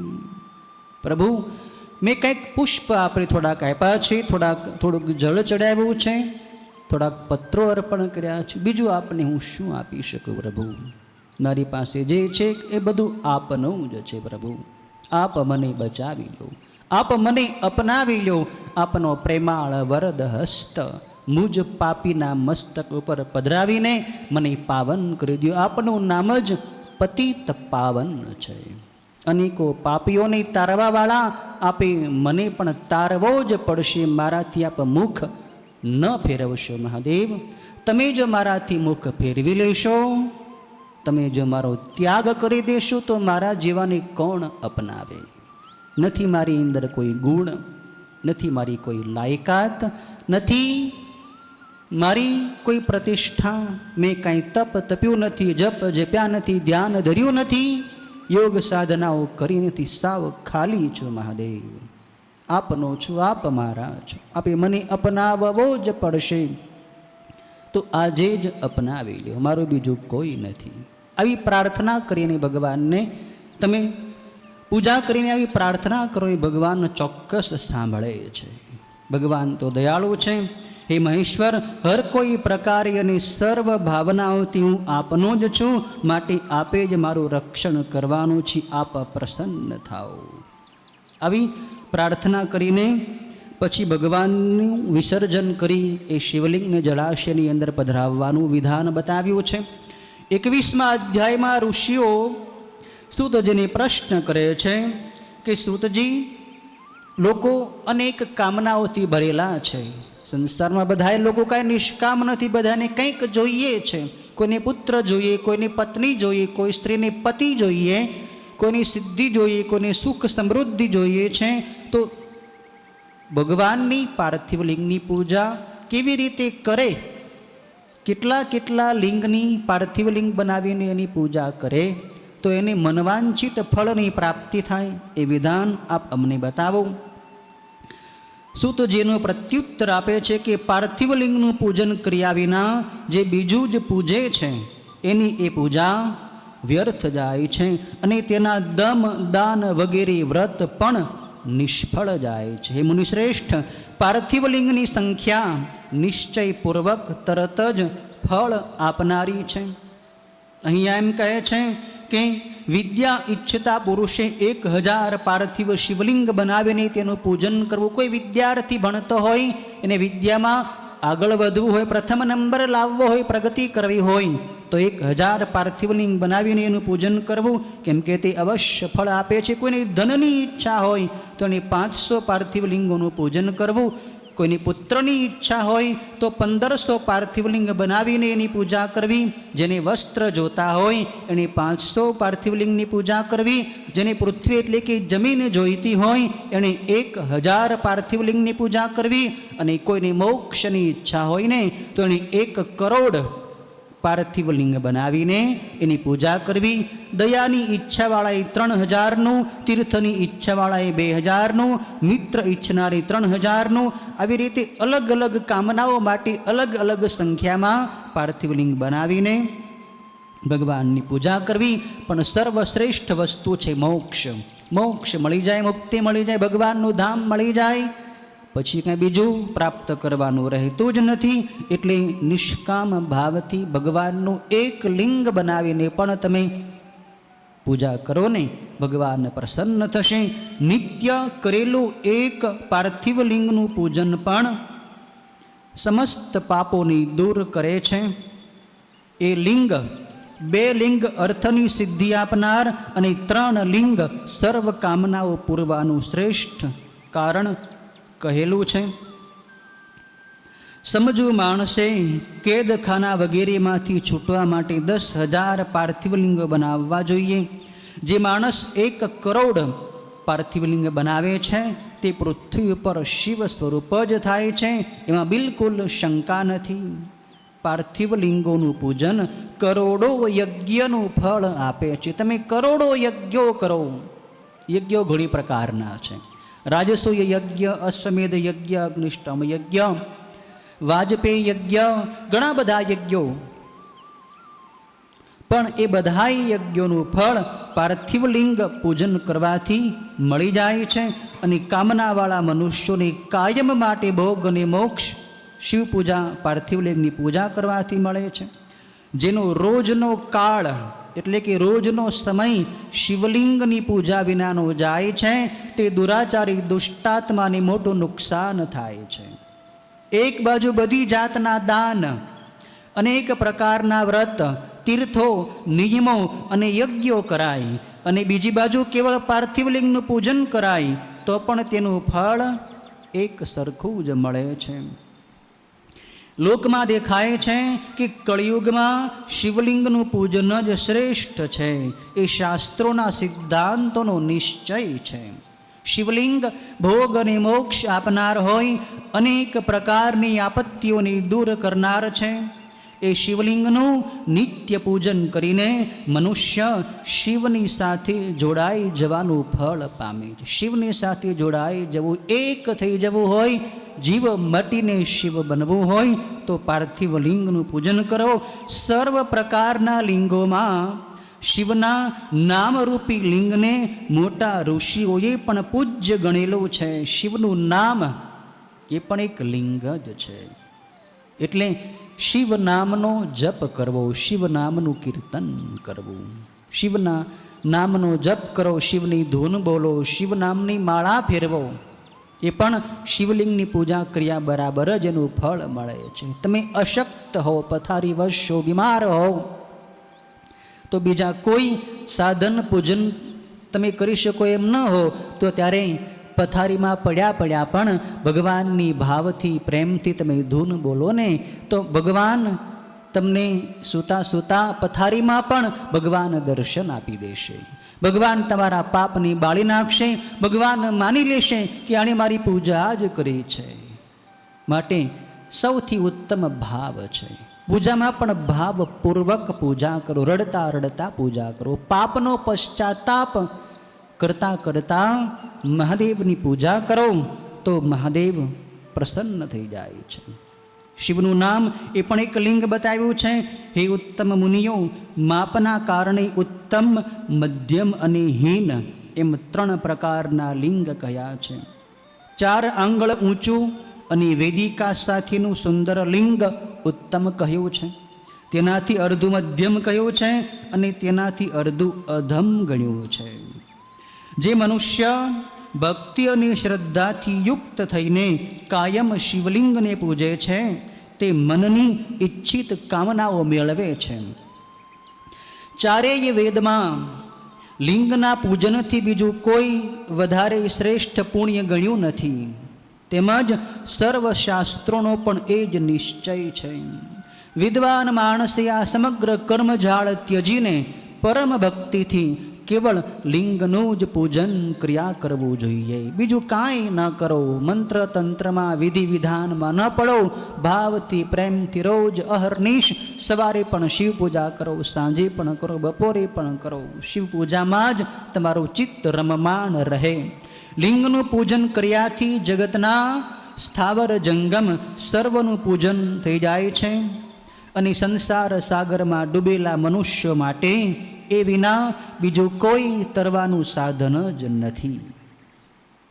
અજ્ઞાનરૂપી અંધકારથી આંધળા અને વિષયોમાં આસક્ત મનવાળા લોકો માટે જગતમાં શિવલિંગના પૂજન વિના બીજું કોઈ તરવાનું સાધન નથી. અજ્ઞાનીમાં અજ્ઞાની માણસ જે હોય એને પણ જો પોતાનો ઉદ્ધાર કરવો હોય તો એના માટે એક જ સાધન શિવ પૂજા છે. વિષ્ણુ તથા બ્રહ્મા વગેરે દેવતાઓ, મુનિઓ, યક્ષો, રાક્ષસો, ગંધર્વો, ચારણો, સિદ્ધો, દૈત્યો, દાનવો, શેષ વગેરે નાગલોકો, ગરુડ વગેરે પક્ષીઓ, પ્રજાપતિ સહિત મનુઓ, કિન્નરો અને મનુષ્યો સર્વ પુરુષાર્થોને સિદ્ધ કરનાર શિવલિંગનું મહાભક્તિથી પૂજન કરીને હૃદયમાં રહેલી સર્વ ઈચ્છિત કામનાઓને પામી ચૂક્યા છે. શિવ પૂજન કરવાથી કોને શું નથી મળ્યું એ પ્રશ્ન છે. એટલે કે બધાને બધું મળ્યું છે. રાક્ષસોએ પણ શિવ પૂજા કરીને શક્તિઓ પ્રાપ્ત કરી છે, તો દેવતાઓએ પણ શિવની પૂજા કરીને શક્તિ પ્રાપ્ત કરી. શિવને કોઈની પ્રત્યભેદ નથી, વેરભાવ નથી. શિવને બધાય સમાન છે. શિવનો દરબાર બધાયને માટે ખુલ્લો છે. શિવ નિરપેક્ષ છે. શિવ સર્વને માટે સાધ્ય છે. બ્રાહ્મણ, ક્ષત્રિય, વૈશ્ય, શુદ્ર કે હર કોઈ વર્ણ સંકરે તે પોતાની યોગ્ય મંત્રથી આદર સહિત લિંગની પૂજા કરવી જોઈએ. હે બ્રાહ્મણો, વધારે કહેવાથી શું, સ્ત્રીઓને તથા બીજા હર કોઈને પણ શિવલિંગની પૂજા કરવાનો અધિકાર છે. જો અહીંયા વિદ્યેશ્વર સંહિતાના 21મા અધ્યાયના 40 નંબરના શ્લોકમાં સ્પષ્ટ કીધું છે. એટલે બહેનો માતાઓએ કોઈ પ્રકારની શંકા ક્યારેય કરવી નહીં કે અમારે મંદિરમાં જવાય ન જવાય, પૂજા કરાય ન કરાય. બહેનો માતાઓ માટે પણ શિવ પૂજા ખુલ્લી છે, એને પણ પૂજા કરવાનો અધિકાર છે. એમ ચોખ્ખું અહીંયા શિવપુરાણની અંદર લખેલું સ્તુતજી પોતે કહે છે. આપણે જોઈએ તો ઘુષ્મેશ્વર મહાદેવ જ્યોતિર્લિંગ છે, તો એ ઘુષ્મા નામની સ્ત્રી જ હતી. એણે ભગવાનની પાર્થિવ લિંગની પૂજા કરી તો ભગવાન એના નામે જ્યોતિર્લિંગ બની ગયા. એનાથી વધારે મોટું પ્રમાણ બીજું કયું હોઈ શકે? બાકી તો અનેક શિવ ભક્તિમતી સ્ત્રીઓથી, જેમ કે સીમંતીની અહીંયા આપણે હમણાં જ પ્રસંગ સાંભળ્યો ને, પેલી પદ્માવતી રાણી, એણે પૂર્વજન્મમાં ભગવાનને કમળના પુષ્પો ચડાવ્યા, ભગવાન એની રાણી બનાવી દીધી. શિવ કેટલા દયાળુ છે. શિવની પૂજા અનેક સ્ત્રીઓએ કરી છે અને એનાથી એને મનવાંછિત ફળ પ્રાપ્ત થયા છે. પેલી ચંડાલી જે હતી એણે પણ મહાબલેશ્વર લિંગની ઉપર બિલીની માંજર ફેંકી દીધી. બરાબર એ વખતે શિવરાત્રિએ દિવસે હતી, એટલે ભગવાન એની પૂજા માની લીધી. તો ભગવાને એ ચાંડાલીને પોતાના ધામમાં વાસ આપ્યો. ચંડાળ જાતિની સ્ત્રી, એમાં પણ એ વૃદ્ધ હતી, એમાં પણ એના આખા શરીરે કોઢ નીકળ્યો હતો. એ આંધળી હતી અને કોલસા જેવું કાળું એનું શરીર હતું. આટલી પાપીણી હતી. પૂર્વ જન્મમાં એ વ્યભિચારીણી હતી. પણ છતાંય અજાણતા શિવરાત્રિની રાત્રે ભગવાનના લિંગ પર બિલીપત્રની માંજેર એણે ફેંકી દીધી હતી, એટલે પડી ગઈ આપોઆપ. ભગવાને એને પણ પોતાના ધામમાં વાસ આપ્યો. આનાથી દયાળુ વધારે બીજા કોણ દેવ હોઈ શકે? એટલે દરેક સ્ત્રીઓ ભગવાનની પૂજા કરી શકે છે, મંદિરમાં જઈ શકે છે. આ બહેનો માતાઓને મહિનાના 3 દિવસ જે હોય એ વખતે મંદિરમાં ન જઈ શકાય, એ વખતે ઘરે માનસિક પૂજા કરી શકાય છે. બાકી બહેનો માતાઓને બધી પ્રકારની છૂટ છે. જે પૂજા પુરુષો કરી શકે એ બહેનો માતાઓ પણ કરી શકે છે. વૈદિક માર્ગથી દ્વિજોએ ભગવાનની પૂજા કરવી. ભગવાન શિવે કહ્યું છે કે વૈદિક દ્વિજોએ વેદોક્ત માર્ગે પૂજા કરવી જોઈએ. જે દ્વિજોના મન દધીચી, ગૌતમ વગેરેના શાપ વડે દાઝી ગયા છે તેમની વૈદિક કર્મમાં શ્રદ્ધા જ થતી નથી. જે માણસ વૈદિક અથવા સ્માર્ત કર્મનો અનાદર કરીને બીજું કર્મ આચરે છે તેને સંકલ્પનું ફળ મળતું નથી. આ 21મા અધ્યાયમાં અહીંયા સાધ્ય સાધન ખંડમાં પાર્થિવ પૂજાનું વર્ણન કર્યું છે. ત્યાર પછી 22મા અધ્યાયમાં શિવના નૈવેદ્ય વિશે ઋષિઓએ પ્રશ્ન કર્યો છે અને બીલી પત્રનો શું મહિમા છે એ વિશે પણ શૌનક વગેરે ઋષિઓએ પ્રશ્ન કર્યો છે. ઋષિઓનો પ્રશ્ન છે કે અમે એવું સાંભળ્યું છે કે શિવનું નૈવેદ્ય એટલે કે શિવને ધરાવેલી પ્રસાદી ન ખવાય, તો ખરેખર આમાં સાચું છે શું? શિવની પ્રસાદી ખવાય કે ન ખવાય? અને બિલીપત્ર જે ભગવાનને બહુ વહાલું છે એનો મહિમા શું છે મને બતાવો. સૂતજી કહે છે કે મુનિઓ તમે ધન્ય છો, ભગવાન શિવની અંદર તમને પ્રેમ છે એ અમને દેખાય છે, કેમ કે આવા સુંદર પ્રશ્ન તમે પૂછો છો. પ્રશ્ન કરવાવાળો શ્રદ્ધાળુ હોય, જિજ્ઞાસુ હોય તો પ્રશ્નનો ઉત્તર આપવાવાળા ઉત્તરદાતાને પણ ઉત્તર આપવામાં, જવાબ આપવામાં મજા આવે છે. જેમ જાણવાવાળાની જિજ્ઞાસા જાગે એમ બતાવવાવાળાને પણ બતાવવાની ભાવના વધારે જાગે છે. શૌનક વગેરે ઋષિઓ શિવના ભક્ત છે, એમને જાણવાની જિજ્ઞાસા છે, સૂતજીની મજા આવે છે. હવે હું તમને જણાવું છું કે ઋષિઓ તમે સાવધાન થઈને સાંભળો. પવિત્ર, શુદ્ધ, સારું વ્રત પાળનાર અને દ્રઢ નિશ્ચયવાળા શિવ ભક્તે શિવનું નૈવેદ્ય ખાવું જ જોઈએ. તે ન લેવાય એવી ભાવનાનો પણ ત્યાગ કરી દેવો. આવો ભાવ મનમાં ક્યારેય લાવવાનો જ નહીં કે શિવનું નૈવેદ્ય ન ખવાય, શિવની પ્રસાદી ન લે, એવો વિચાર જ નહીં કરવાનો. બધાએ ચોક્કસ ભગવાનની પ્રસાદી ખાવી જ જોઈએ. શિવના નૈવેદ્યનું દર્શન કરવાથી પણ બધાએ પાપ દૂર થઈ જાય છે. અને શિવનું નૈવેદ્ય ખાધું હોય તો કરોડો પુણ્ય પ્રાપ્ત થાય છે. ભગવાનને ધરેલી પ્રસાદીના દર્શન પણ આપણે કરીએ ને તોય પાપ બળી જાય છે. કોઈ તમને પ્રસાદી આપવા માટે આવે તો જમણા હાથે પ્રસાદી લો અને ડાબો હાથ જમણા હાથની અડાડી રાખો, એટલે કે 2 હાથે પ્રસાદી લ્યો. એક હાથ લંબાવીને પ્રસાદ ન લેવા એ પ્રસાદનું અપમાન ગણાય છે. તમારા હાથમાં પ્રસાદી મૂકવામાં આવે તો એ પ્રસાદીને પહેલાં મસ્તક નમાવીને વંદન કરો. શિવ નૈવેદ્ય વંદનીય છે. શિવ નૈવેદ્ય ગ્રહણ કરવા યોગ્ય છે. વંદન કરીને પછી પ્રસાદીને મુખમાં મૂકો. ભાવપૂર્વક પ્રસાદની અંદર સ્વાદ બુદ્ધિ ન કરો. એટલે કે ગમે તેવી પ્રસાદી હોય, એવું નથી કે પેંડો જ મળે તો જ ખાવો, પતાસું મળે તો ન ખાવું, નહીં. જે કાંઈ પ્રસાદીમાં તમારા ભાગમાં આવ્યું હોય એને ભાવથી ગ્રહણ કરી લો. એમાં સ્વાદનો શોખ ન રાખો કે આવો સ્વાદ હોય તો જ ખાવું. પ્રસાદ છે, પ્રસાદનો અર્થ છે પ્રસન્નતા. જે આરોગવાથી આપણું ચિત્ત પ્રસન્ન થઈ જાય, આપણા પાપ બળી જાય, એનું નામ પ્રસાદ છે. ગીતાની અંદર ભગવાને પ્રસાદની પ્રસન્નતા કહી છે. પ્રસાદે સર્વ દુઃખાનામ હાનિરસ્યોપજાયતે પ્રસન્ન ચેતસો યાશુ બુદ્ધિ પર્યવતિષ્ઠતે. ભગવાનની ગીતાના 2 અધ્યાયની અંદર કહ્યું છે. એટલે કે જેનું ચિત્ત ભગવાનમાં લાગી જાય પ્રસન્નતા પ્રાપ્ત થાય છે. અને પ્રસન્નતા જેને પ્રાપ્ત, ચિત્તની પ્રસન્નતા જેને પ્રાપ્ત થાય એને બધા જ આંતરિક દુઃખો નષ્ટ થઈ જાય, એના બધા ક્લેશ નષ્ટ થઈ જાય છે. એની બુદ્ધિ પરમાત્મામાં તિષ્ઠ એટલે કે સ્થિર થઈ જાય. બુદ્ધિ પર્યવતિષ્ઠતે, બુદ્ધિની સ્થિર થઈ જાય છે. એટલે શિવ નૈવેદ્ય અવશ્ય આરોગવું. હજારો કે અબજો યજ્ઞો કરવાની કોઈ જરૂર નથી. કેવળ શિવનું નૈવેદ્ય જ ખાધું હોય તો પણ પ્રાણી શિવની સાથે એકતા પામે છે.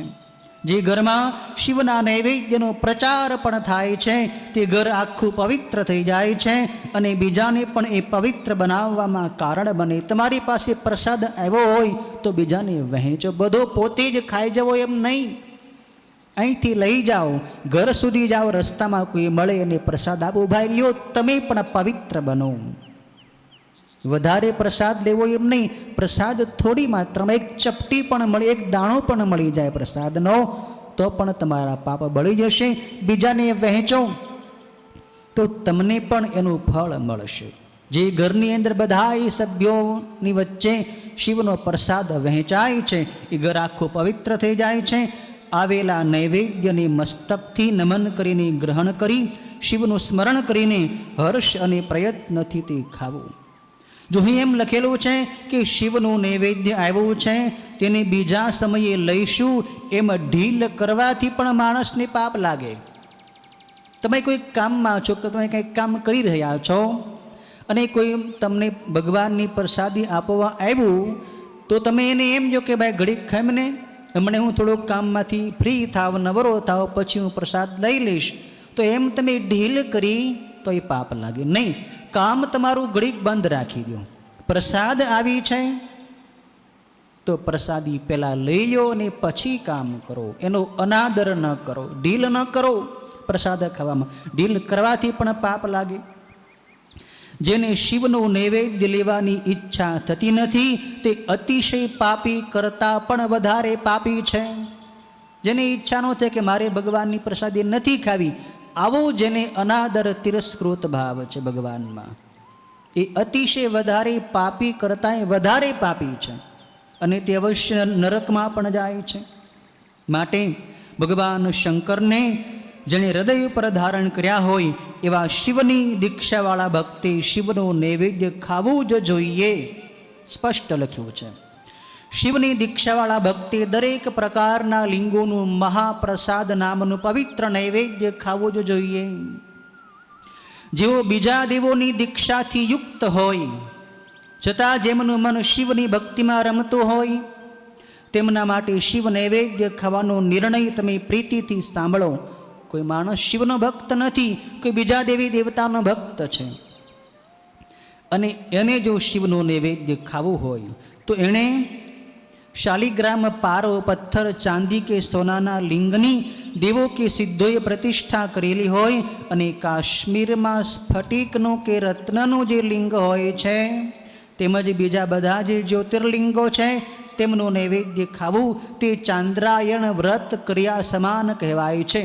જો અહીં છૂટ આપી છે, દરેક ભલે તમે કોઈ પણ દેવી દેવતાને માનો વાંધો નથી, પણ શિવનું નૈવેદ્ય તમે આરોગી શકો છો. ઘણા લોકો એવા હોય, કટ્ટરવાદી હોય કે અમે શિવને માનીએ જ નહીં. ઘણા તો એવા મંદ બુદ્ધિ છે, અવળી બુદ્ધિવાળા છે કે મેં બીજા દેવને માનીએ છીએ, મારે શિવનું નામ ન લેવાય. ઘણા શિવ બોલે નહીં, કપડાં શિવડાવવા એમ ન કે શિવડાવવામાં શિવ આવી જાય તો એને મનમાં કંઈક હળવળ થાય કે ભાઈ શિવ બોલવાથી કંઈક આપણી ભક્તિ ઓછી થઈ જાય. અરે ભાઈ, બોલવાથી તો બધાય દેવો પ્રસન્ન થાય. તું જે પણ દેવી દેવતાને માને છો ને એ બધાય દેવી દેવતા શિવને તો માને જ છે. તારા દેવતા એ શિવની પાસે જાય છે તો તને જવામાં શું વાંધો છે? પણ મૂર્ખ છે ને, કાંઈ સાંભળ્યું નથી, કાંઈ સત્સંગમાં ગયો નથી, કાંઈ સંતોનો સત્સંગ કર્યો નથી, એટલે બિચારાને ખબર નથી, એટલે શિવના નામથી ડરે છે, શિવના મંદિરથી આઘો ભાગે છે. કંઈક એના કર્મો એવા હશે કે જેથી એને શિવની અંદર ભાવ થતો નથી. બાકી શિવ તો બધાને માટે છૂટ આપે છે કે બધાય લોકો શિવની પૂજા કરી શકે, શિવનું નૈવેદ્ય જમી શકાય છે. એને ચાંદ્રાયણ વ્રત કર્યા જેટલું ફળ મળે જો એ શિવનું નૈવેદ્ય ખાય ને તો. બ્રહ્મ હત્યા કરનારો પણ જે માણસ પવિત્ર થઈને શિવનું નિર્માલ્ય ધારણ કરે છે અને શિવનું નૈવેદ્ય ખાય છે તેના સર્વ પાપો તરત નાશ પામે છે. શિવનું નિર્માલ્ય એટલે ભગવાનની લિંગ ઉપર જે બિલીપત્ર કે પુષ્પ કે જે પૂજા ચડાવેલો હોય એ શિવ નિર્માલ્ય ગણાય છે.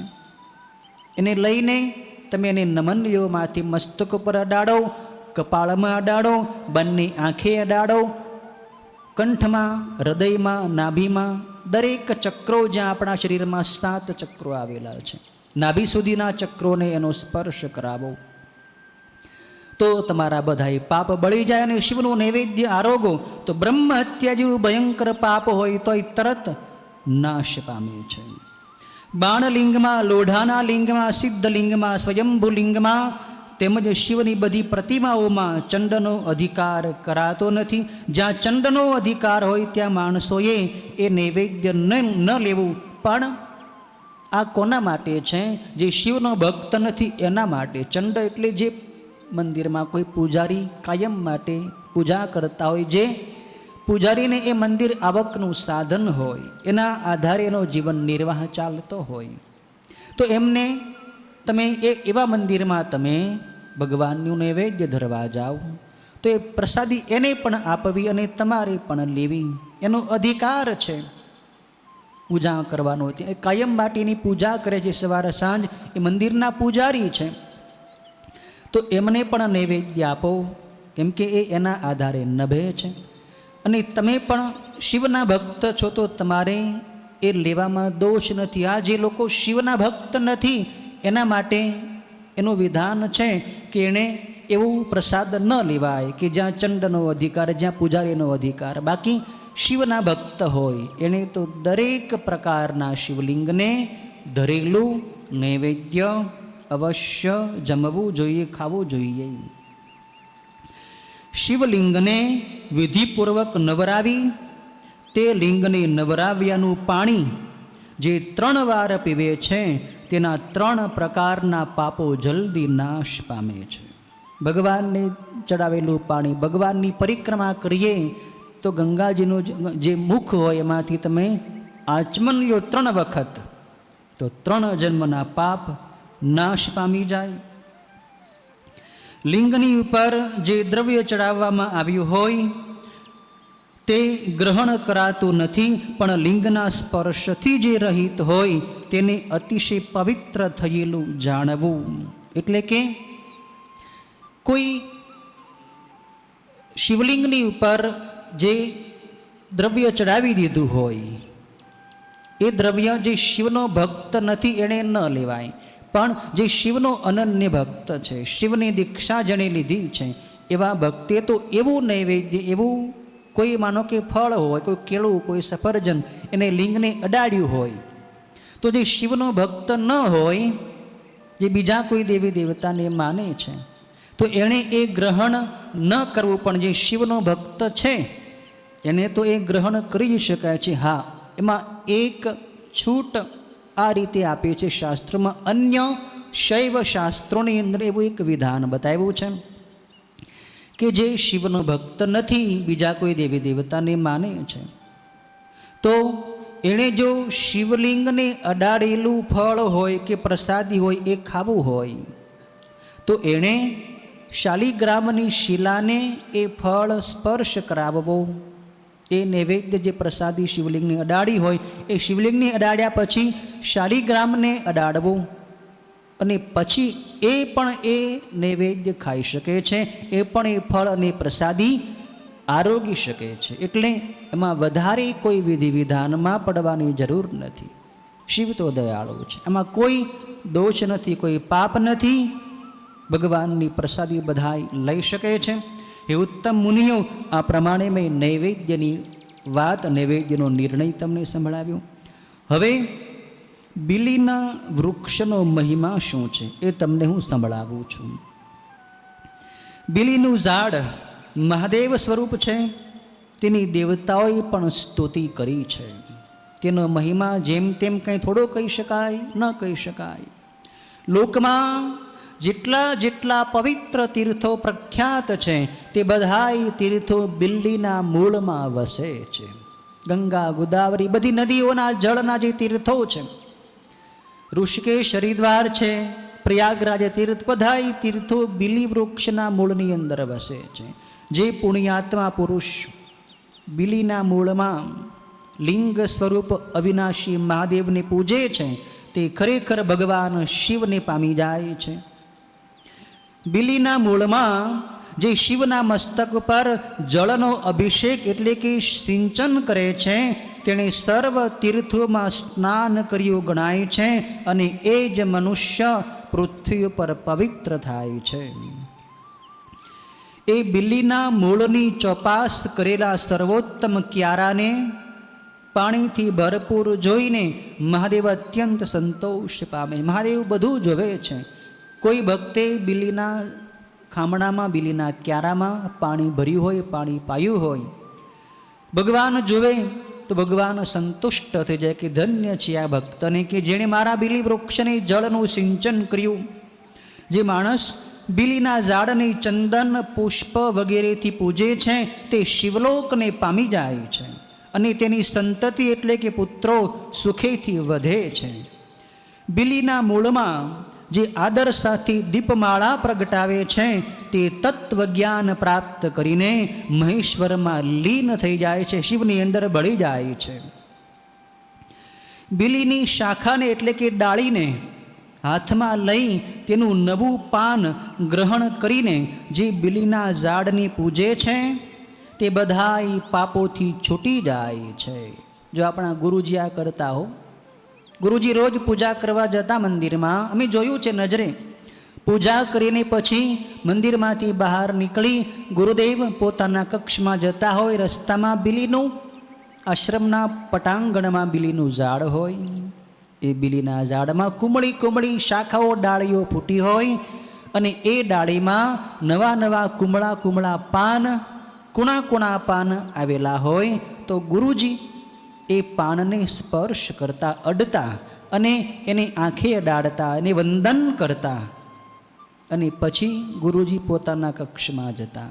આટલો બધો પ્રેમ, આટલો બધો આદર ભાવ ગુરુજીને બિલી વૃક્ષ ઉપર હતો, બિલીપત્ર ઉપર હતો. આપણે પણ આ કરવું જોઈએ. બિલીના કુમળા પાન હોય એની અંદર તો શિવનો, વિષ્ણુનો અને બ્રહ્માનો ત્રણેયનો વાસ છે. શિવનો આ બિલીપત્ર છે, એમાં ત્રણેય દેવતાઓનો વાસ છે. મૂળ તો બ્રહ્મ રૂપાય, મધ્ય તો વિષ્ણુ રૂપિણે, અગ્રતઃ શિવ રૂપાય બિલ્વપત્રમ શિવાર્પણમ. જે બિલીના મૂળની પાસે બેસાડીને શિવ ભક્તને ભક્તિથી જમાડે છે તેનું એક ગણું પુણ્ય પણ કરોડ ગણું થાય છે. બિલીના મૂળ પાસે બેસાડી જે શિવ ભક્તને દૂધ અને ઘી સાથે અન્ન જમાડે તે દરિદ્ર રહેતો નથી. પ્રવૃત્તિવાળા તેમજ નિવૃત્તિવાળા ભક્તોના ભેદને લીધે શિવલિંગનું સાંગોપાંગ પૂજન આમ બે પ્રકારે કહ્યું છે. પ્રવૃત્તિવાળા મનુષ્યોની પીઠની પૂજા સર્વ ઈચ્છિત આપનારી થાય છે અને તે પ્રવૃત્તિવાળા મનુષ્ય સર્વ પ્રકારની પૂજા પાત્રથી જ કરવી જોઈએ. આ રીતે અહીં બિલી વૃક્ષનો, બિલીપત્રનો મહિમા બતાવ્યો છે. 23મા અધ્યાયની અંદર ઋષિઓ પ્રશ્ન કરે છે, સૂત સૂત મહાભાગ વ્યાસ શિષ્ય નમોસ્તુતે તદેવ વ્યાસતો બ્રૂહિ ભસ્મ મહાત્મ્યમ ઉત્તમમ. ઋષિઓ ભસ્મ વિશે પ્રશ્ન પૂછે છે કે સૂતજી આપને નમસ્કાર, આપ વ્યાસજીના મહાન શિષ્ય છો, અમારે માટે વંદનીય, પૂજનીય, આદરણીય છો. અમે આપને પ્રશ્ન કરીએ છીએ કે ભસ્મનો ઉત્તમ મહિમા શું છે, તેમજ રુદ્રાક્ષનો અને શિવના નામનો પણ શું મહિમા છે એ અમને આપ જણાવો. ત્યારે સૂતજી પ્રસન્ન થઈને હરખાઈને શૌનક વગેરે ઋષિઓને કહે છે કે લોકોનું હિત કરનારો સુંદર પ્રશ્ન આજે તમે મને પૂછ્યો છે, એટલે ખરેખર તમે મહાન ધન્ય અને કુળને શોભાવનારા છો. જેઓ શિવની ઉપાસના કરે છે તેઓ ધન્ય અને કૃતાર્થ છે. તેમના દેહનું ધારણ પણ સફળ છે અને તમને ભગવાન શિવની કથા લોકમાં સદાય ઘણી વહાલી છે, માટે તમે ધન્ય છો. જેના મુખમાં હંમેશા શિવ શિવ એમ શિવનું નામ રહે છે ને તેને ખેરના લાકડાના અંગારાની પેઠે પાપો સ્પર્શ જ કરતા નથી. જેનું મુખ આપ શ્રી શિવને નમસ્કાર હો એમ બોલે છે તેનું મુખ પવિત્ર તીર્થ છે અને તે સર્વ પાપોનો નાશ કરનારું છે. શ્રી શિવાય નમસ્તુભ્યમ. મુખમ વ્યાહરતે યદા તન્મુખમ પાવનમ તીર્થમ સર્વ પાપ પ્રણાશનમ. એનું મુખ તીર્થ બની જાય. જેમ બોલે ને કે શ્રી શિવાય નમસ્તુભ્યમ, હે શિવ આપને હું નમસ્કાર કરું છું, અથવા ઓમ નમઃ શિવાય, હું આપને શિવને હું નમસ્કાર કરું છું. આમ જે બોલે છે ને એના બધા પાપો નાશ પામી જાય છે. તેમજ જે પ્રેમાળ મનુષ્ય તેના મુખનું દર્શન કરે છે તેને પણ તીર્થ વડે થતું ફળ પ્રાપ્ત થાય છે, એ નક્કી છે. હે બ્રાહ્મણો, શિવનું નામ, ભસ્મ અને રુદ્રાક્ષ એ ત્રણ અતિશય પવિત્ર વસ્તુ જેની પાસે સદાય વસે છે, તેના માત્ર દર્શનથી જ માણસ ત્રિવેણીમાં સ્નાન કર્યાનું ફળ મેળવી લે છે. ત્રિવેણી સમાન આ ત્રિવેણી સંગમ છે. કયું? શિવનું નામ, ભસ્મ અને રુદ્રાક્ષ.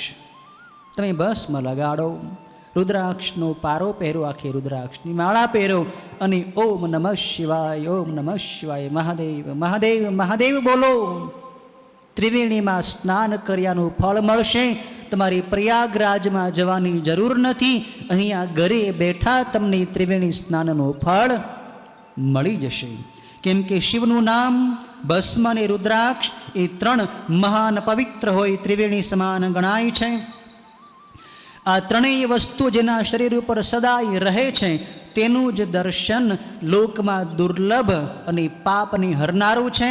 એનું દર્શન ત્રિવેણી જેવું જ છે. એ બેમાં લગારે તફાવત નથી. જેના લલાટમાં ભસ્મ નથી, જેના અંગ પર રુદ્રાક્ષનો ધારણ નથી એટલે કે રુદ્રાક્ષ નથી, અને જેના મુખમાં શિવમય વાણી નથી, તે માણસનો અધમની પેઠે ત્યાગ કરી દેવો. કેટલું ચોખ્ખું ભાર દઈને અહીં કહ્યું છે સૂતજીએ કે ભસ્મ લગાડી ન હોય, રુદ્રાક્ષનો પારો પહેર્યો ન હોય, શિવ શિવ બોલતો ન હોય, એને એવા માણસની સાથે તમારે કાંઈ મતલબ રાખવો નહીં, કાંઈ સંબંધ રાખવો નહીં. શિવ ભક્તો જે હોય એની સાથે જ એને જ તમારા પરિવારજનો માનો. અહીં તમે જેટલા આવો છો બધાય ભસ્મ કરીને આવો. આ શિવપુરાણનો સુંદર યોગ છે. શિવપુરાણની કથા ચાલી રહી છે. અહીંયા તમારા જન્મ જન્માંતરોના પાપો બળી રહ્યા છે. તો તમે શિવમય બનીને આવો. આશ્રમે તમે ઘરેથી આવવા માટે નીકળો ને તો ઓમ નમઃ શિવાયની ધૂન બોલતા બોલતા આવો. ભાઈઓ ધૂન બોલતા બોલતા આવે, બહેનો માતાઓ પણ આવતી વખતે કોઈ સંસારની આડી અવળી વાતો નહીં, પણ ઓમ નમઃ શિવાયની ધૂન જ મનમાં હોવી જોઈએ. લલાટમાં ભસ્મનું ત્રિપુંડ હોવું જોઈએ, કંઠમાં રુદ્રાક્ષનો પારો હોવો જોઈએ અથવા રુદ્રાક્ષની માળા હોવી જોઈએ, અને મુખમાં ઓમ નમઃ શિવાયની ધૂન હોવી જોઈએ. અને તમે શિવ પુરાણની કથા સાંભળવા આવો, પાપ તમને સ્પર્શ નહીં કરી શકે. અહીંયા તમને શું મળી રહ્યું છે એ ભલે કદાચ તમને અત્યારે એનો ખ્યાલ ન હોય, પણ એનું ફળ આગળ જતાં તમને સમજાશે કે મેં શિવપુરાણની કથા સાંભળી, ભગવાન શિવનો મહિમા સાંભળ્યો, આવા પવિત્ર સ્થાનમાં સાંભળ્યો તો જન્મ જન્માંતરોના પાપ બળી ગયા. અદ્ભુત સૌભાગ્ય પ્રાપ્ત થયું, સમૃદ્ધિ પ્રાપ્ત થઈ, વૈભવ પ્રાપ્ત થયો. નિષ્કામ ભાવથી તમે આવશો તો મુક્તિ, મોક્ષ, શિવધામની પ્રાપ્તિ પણ તમને થઈ જશે. જેના લલાટમાં ભસ્મ નથી, જેનું શિવનું નામ ગંગા જેવું છે, ભસ્મ યમુના જેવી છે, અને રુદ્રાક્ષ સરસ્વતી સમાન કહેલો છે, અને તે ત્રણેય સર્વ પાપનો નાશ કરનાર છે. જેના શરીર ઉપર એ ત્રણેય વસ્તુ હોય છે તેનું ફળ એક બાજુ થયું હોય અને બીજી બાજુ ત્રિવેણીના સ્નાનનું ફળ થયું હોય તો તે બંનેની વિદ્વાનો સમાન ગણે છે. બ્રહ્માજી એની તુલના કરી હતી. ઋષિઓ પ્રશ્ન કરે છે કે હે સૂતજી, ભગવાનના નામ, ભસ્મ અને રુદ્રાક્ષથી આટલું બધું જો ફળ મળે છે તો એનો હજી પણ કંઈક વિશેષ મહિમા, ઋષિઓને કેટલી જિજ્ઞાસા છે, હજી પણ અમને વિશેષ જણાવો. તો સૂતજી કહે છે કે શાસ્ત્રોમાં આ વાત અતિ ગૂઢ બતાવી છે, પણ તમે શિવના મહાન ભક્ત છો, માટે તમારી આગળ હું આ રહસ્ય ખુલ્લું કરું છું કે એ ત્રણેયનો સંપૂર્ણ મહિમા તો ભગવાન મહેશ્વર વિના કોઈ બરાબર કહી શકતું નથી. એટલો બધો મહિમા છે ને ભસ્મનો, રુદ્રાક્ષનો અને શિવ નામનો, કે પૂરેપૂરો મહિમા તો ખુદ ભગવાન શંકર જ જાણે છે. અમે ક્યાંથી જાણી શકીએ, પણ છતાંય મારી બુદ્ધિ પ્રમાણે મારા ગુરુજીએ મને જે બતાવ્યું છે અને મેં જેટલું સમજ્યું છે એ પ્રમાણે હું તમને ટૂંકમાં બતાવું છું કે નામનો મહિમા શું છે. શિવ એ નામરૂપ દાવાગ્નિથી મોટા પાપરૂપી પર્વતો અનાયાસે ભસ્મીભૂત થઈ જાય છે. એ ખરેખર સાચું જ છે, એમાં શંકા નથી. શિવે તિ નામ દાવાગ્નેર મહાપાતક પર્વતા ભસ્મી ભવંત્યનાયાસાત સત્યમ સત્યમ ન સંશય. ગમે એવડા મોટા પાપો પર્વતો જેવડા મોટા હોય, પણ શિવ નામ એ દાવાગ્નિ જેવું મહાન શક્તિશાળી છે. એને બાળીને ભસ્મ કરી નાખશે, એમાં બિલકુલ શંકા ન કરો. તમે ગમે એટલું પાપ કર્યો હોય, બ્રહ્મ હત્યા, માંસાહાર, મદિરા પાન, વ્યભિચાર, દુરાચાર, પાપાચાર, અનાચાર, અત્યાચાર, ગમે એટલા પાપ કર્યા હોય, શિવ શિવ મહાદેવ મહાદેવ બોલવા માંડો, ભાવથી પ્રેમથી પાપનો પશ્ચાતાપ કરીને શિવ નામની ધૂન બોલવા માંડો, શિવ નામનો જપ કરવા માંડો. તાકાત નથી પાપની કે તમારી પાસે ટકી શકે. શિવનામ મહાન પવિત્રકારક છે. હે શૌનકજી, પાપ રૂપ મૂળવાળા જાત જાતના દુઃખો પણ કેવળ શિવના નામથી જ નાશ પામે છે, બીજાથી કોઈ રીતે નાશ પામતા નથી. જે મનુષ્ય સંસારમાં શિવ નામના જપમાં આસક્ત રહે છે તે વૈદિક પુણ્યાત્મા, દાહ્યો અને ધન્ય છે. સ વૈદિક સ પુણ્યાત્મા સ ધન્ય સ બુધોત્તમ શિવ નામ જપાસક્તો યો નિત્યમ ભુવિ માનવ.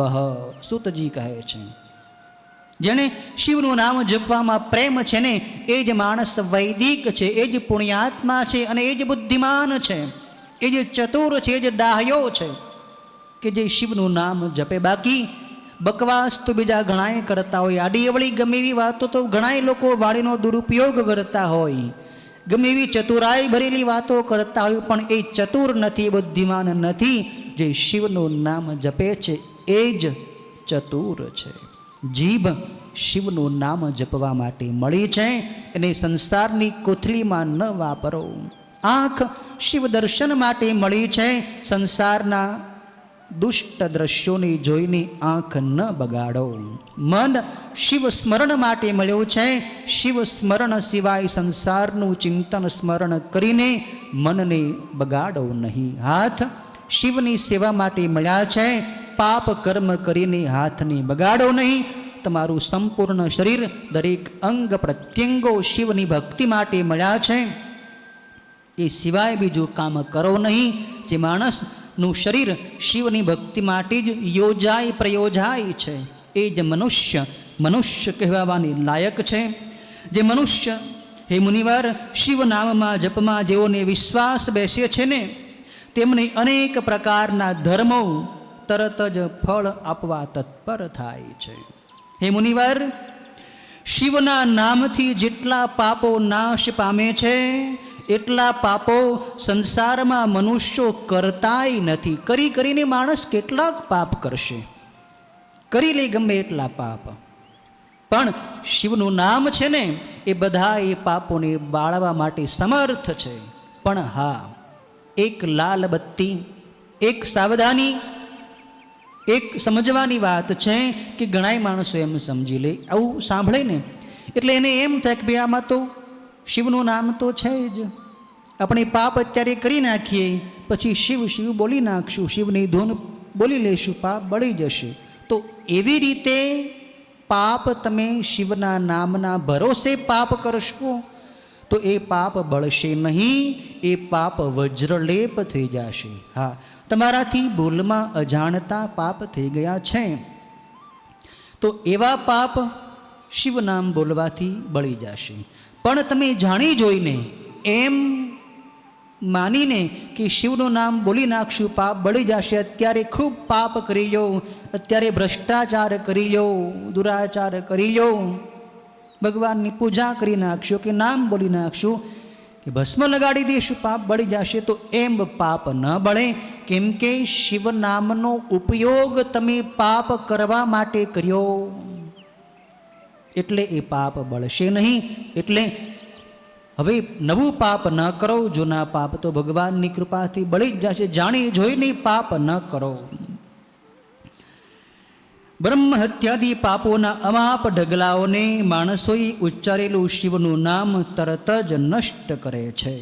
શિવના નામરૂપી નૌકાને પામી જેઓ સંસાર સાગરની તરી જાય છે, તેમના સંસારનું મૂળ એવા પાપો નાશ પામે છે, એમાં બિલકુલ શંકા નથી. સંસારના મૂળરૂપ પાપોનો શિવના નામરૂપી કુહાડીથી અવશ્ય નાશ થાય છે. પાપરૂપી દાવાનળથી પીડાતા લોકોએ શિવના નામરૂપ અમૃતનું પાન કરવું જોઈએ. કેમ કે પાપરૂપી દાવાગ્નિથી તપેલાઓને એ વગર શાંતિ થતી નથી. શિવ એવા નામરૂપી અમૃતના વરસાદની ધારાઓથી ચારે બાજુ ભીંજાયેલાઓ સંસારરૂપી દાવાનળની વચ્ચે પણ કદી શોક પામતા નથી. જે મહાત્માઓને શિવના નામમાં મોટી ભક્તિ થઈ છે તેવાઓની સર્વ પ્રકારે તરત મુક્તિ થઈ જાય છે. હે મુનીશ્વર, જેણે અનેક જન્મોથી તપ કર્યું હોય તેને જ સર્વ પાપોની દૂર કરનાર શિવ નામમાં ભક્તિ થાય છે. જેને શિવના નામ વિશે અખંડ અસાધારણ ભક્તિ હોય છે તેને જ મોક્ષ સુલભ છે, બીજાને નહીં એવું મારું માનવું છે. અનેક પાપો કર્યા પછી પણ જેને શિવનું નામ જપવામાં આદર થાય છે તે સર્વ પાપોથી છૂટી જાય છે, એમાં સંશય નથી. જેમ વનમાં દાવાનળથી બળેલા ઝાડ ભસ્મીભૂત થાય છે તેમ શિવના નામથી બધાય પાપ બળી જાય છે. જેનું શરીર ભસ્મથી કાયમ પવિત્ર રહે છે અને જેને શિવનું નામ જપવામાં આદર છે તે હે શૌનકજી આ ઘોર સંસારને પણ તરી જ જાય છે. જેને શિવનું નામ જપવામાં આદર છે તે માણસ બ્રાહ્મણનું દ્રવ્ય લૂંટીને કે અનેક બ્રાહ્મણોની હત્યા કરીને પણ પાપોથી લેપાતો નથી.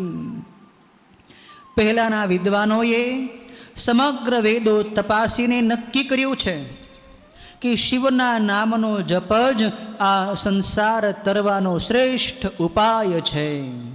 હે મુનિવરો, વધારે કહેવાથી શું, સર્વ પાપને હરનાર ભગવાન શિવના નામનો મહિમા હું માત્ર એક જ શ્લોકથી કહી દઉં છું કે શિવના નામમાં પાપોને દૂર કરવા માટે એટલી બધી પવિત્ર શક્તિ રહેલી છે કે મનુષ્ય એટલું પાપ કરવાને પણ કદી સમર્થ થતો નથી. એટલી બધી પવિત્ર શક્તિ શિવ નામની અંદર રહેલી છે ને માણસ ગમે એટલું પાપ કરે તોય એ પાપ બળી જાય છે.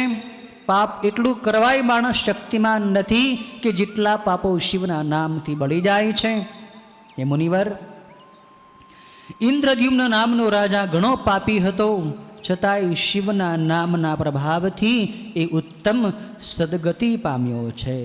આવી રીતે ભગવાનના નામનો અદ્ભુત મહિમા આ 23મા અધ્યાયમાં બતાવ્યો. ઇત્યુક્તમ વો દ્વિજશ્રેષ્ઠા નામ મહાત્મ્યમુત્તમમ શૃણુધ્વમ ભસ્મ મહાત્મ્યમ સર્વ પાવન પાવનમ. ઇતિ શ્રી શિવ મહાપુરાણમાં પહેલી વિદ્યેશ્વર સંહિતામાં સાધ્ય સાધન ખંડમાં ભસ્મ બિલ્યની રુદ્રાક્ષનો મહિમા નામનો 23મો અધ્યાય સમાપ્ત. સદગુરુ ભગવાન કી જય. શાંતિશ્વર મહાદેવ કી જય. ઓમ પૂર્ણમદ પૂર્ણમિદમ પૂર્ણાત પૂર્ણમુદચ્યતે પૂર્ણસ્ય પૂર્ણમાદાય પૂર્ણમેવાવશિષ્યતે. ઓમ શાંતિ શાંતિ શાંતિ. ઓમ નમઃ શિવાય. ઓમ નમઃ શિવાય. ઓમ નમઃ શિવાય. ઓમ નમઃ શિવાય. ઓમ હર હર ભોલે નમઃ શિવાય. ઓમ હર હર ભોલે નમઃ શિવાય. ઓમ નમઃ શિવાય. ઓમ નમઃ શિવાય. ઓમ નમઃ શિવાય. ઓમ નમઃ શિવાય. ઓમ હર હર ભોલે નમઃ શિવાય. ઓમ હર હર ભોલે નમઃ શિવાય. ઓમ નમઃ શિવાય. ઓમ નમઃ શિવાય. ઓમ નમઃ શિવાય. ઓમ નમઃ શિવાય. ઓમ હર હર ભોલે નમઃ શિવાય. ઓમ હર હર ભોલે નમઃ શિવાય. ઓમ નમઃ શિવાય. ઓમ નમઃ શિવાય. ઓમ નમઃ શિવાય. ઓમ નમઃ શિવાય. ઓમ હર હર ભોલે નમઃ શિવાય. ઓમ હર હર ભોલે નમઃ શિવાય. ઓમ નમઃ શિવાય. ઓમ નમઃ શિવાય. ઓમ નમઃ શિવાય. ઓમ નમઃ શિવાય. ઓમ હર હર ભોલે નમઃ શિવાય. ઓમ હર હર ભોલે નમઃ શિવાય. ઓમ નમઃ શિવાય. ઓમ નમઃ શિવાય. ઓમ નમઃ શિવાય. ઓમ નમઃ શિવાય. ઓમ હર હર ભોલે નમઃ શિવાય. ઓમ હર હર ભોલે નમઃ શિવાય. ઓમ નમઃ શિવાય. ઓમ નમઃ શિવાય. ઓમ નમઃ શિવાય. ઓમ નમઃ શિવાય. ઓમ હર હર ભોલે નમઃ શિવાય.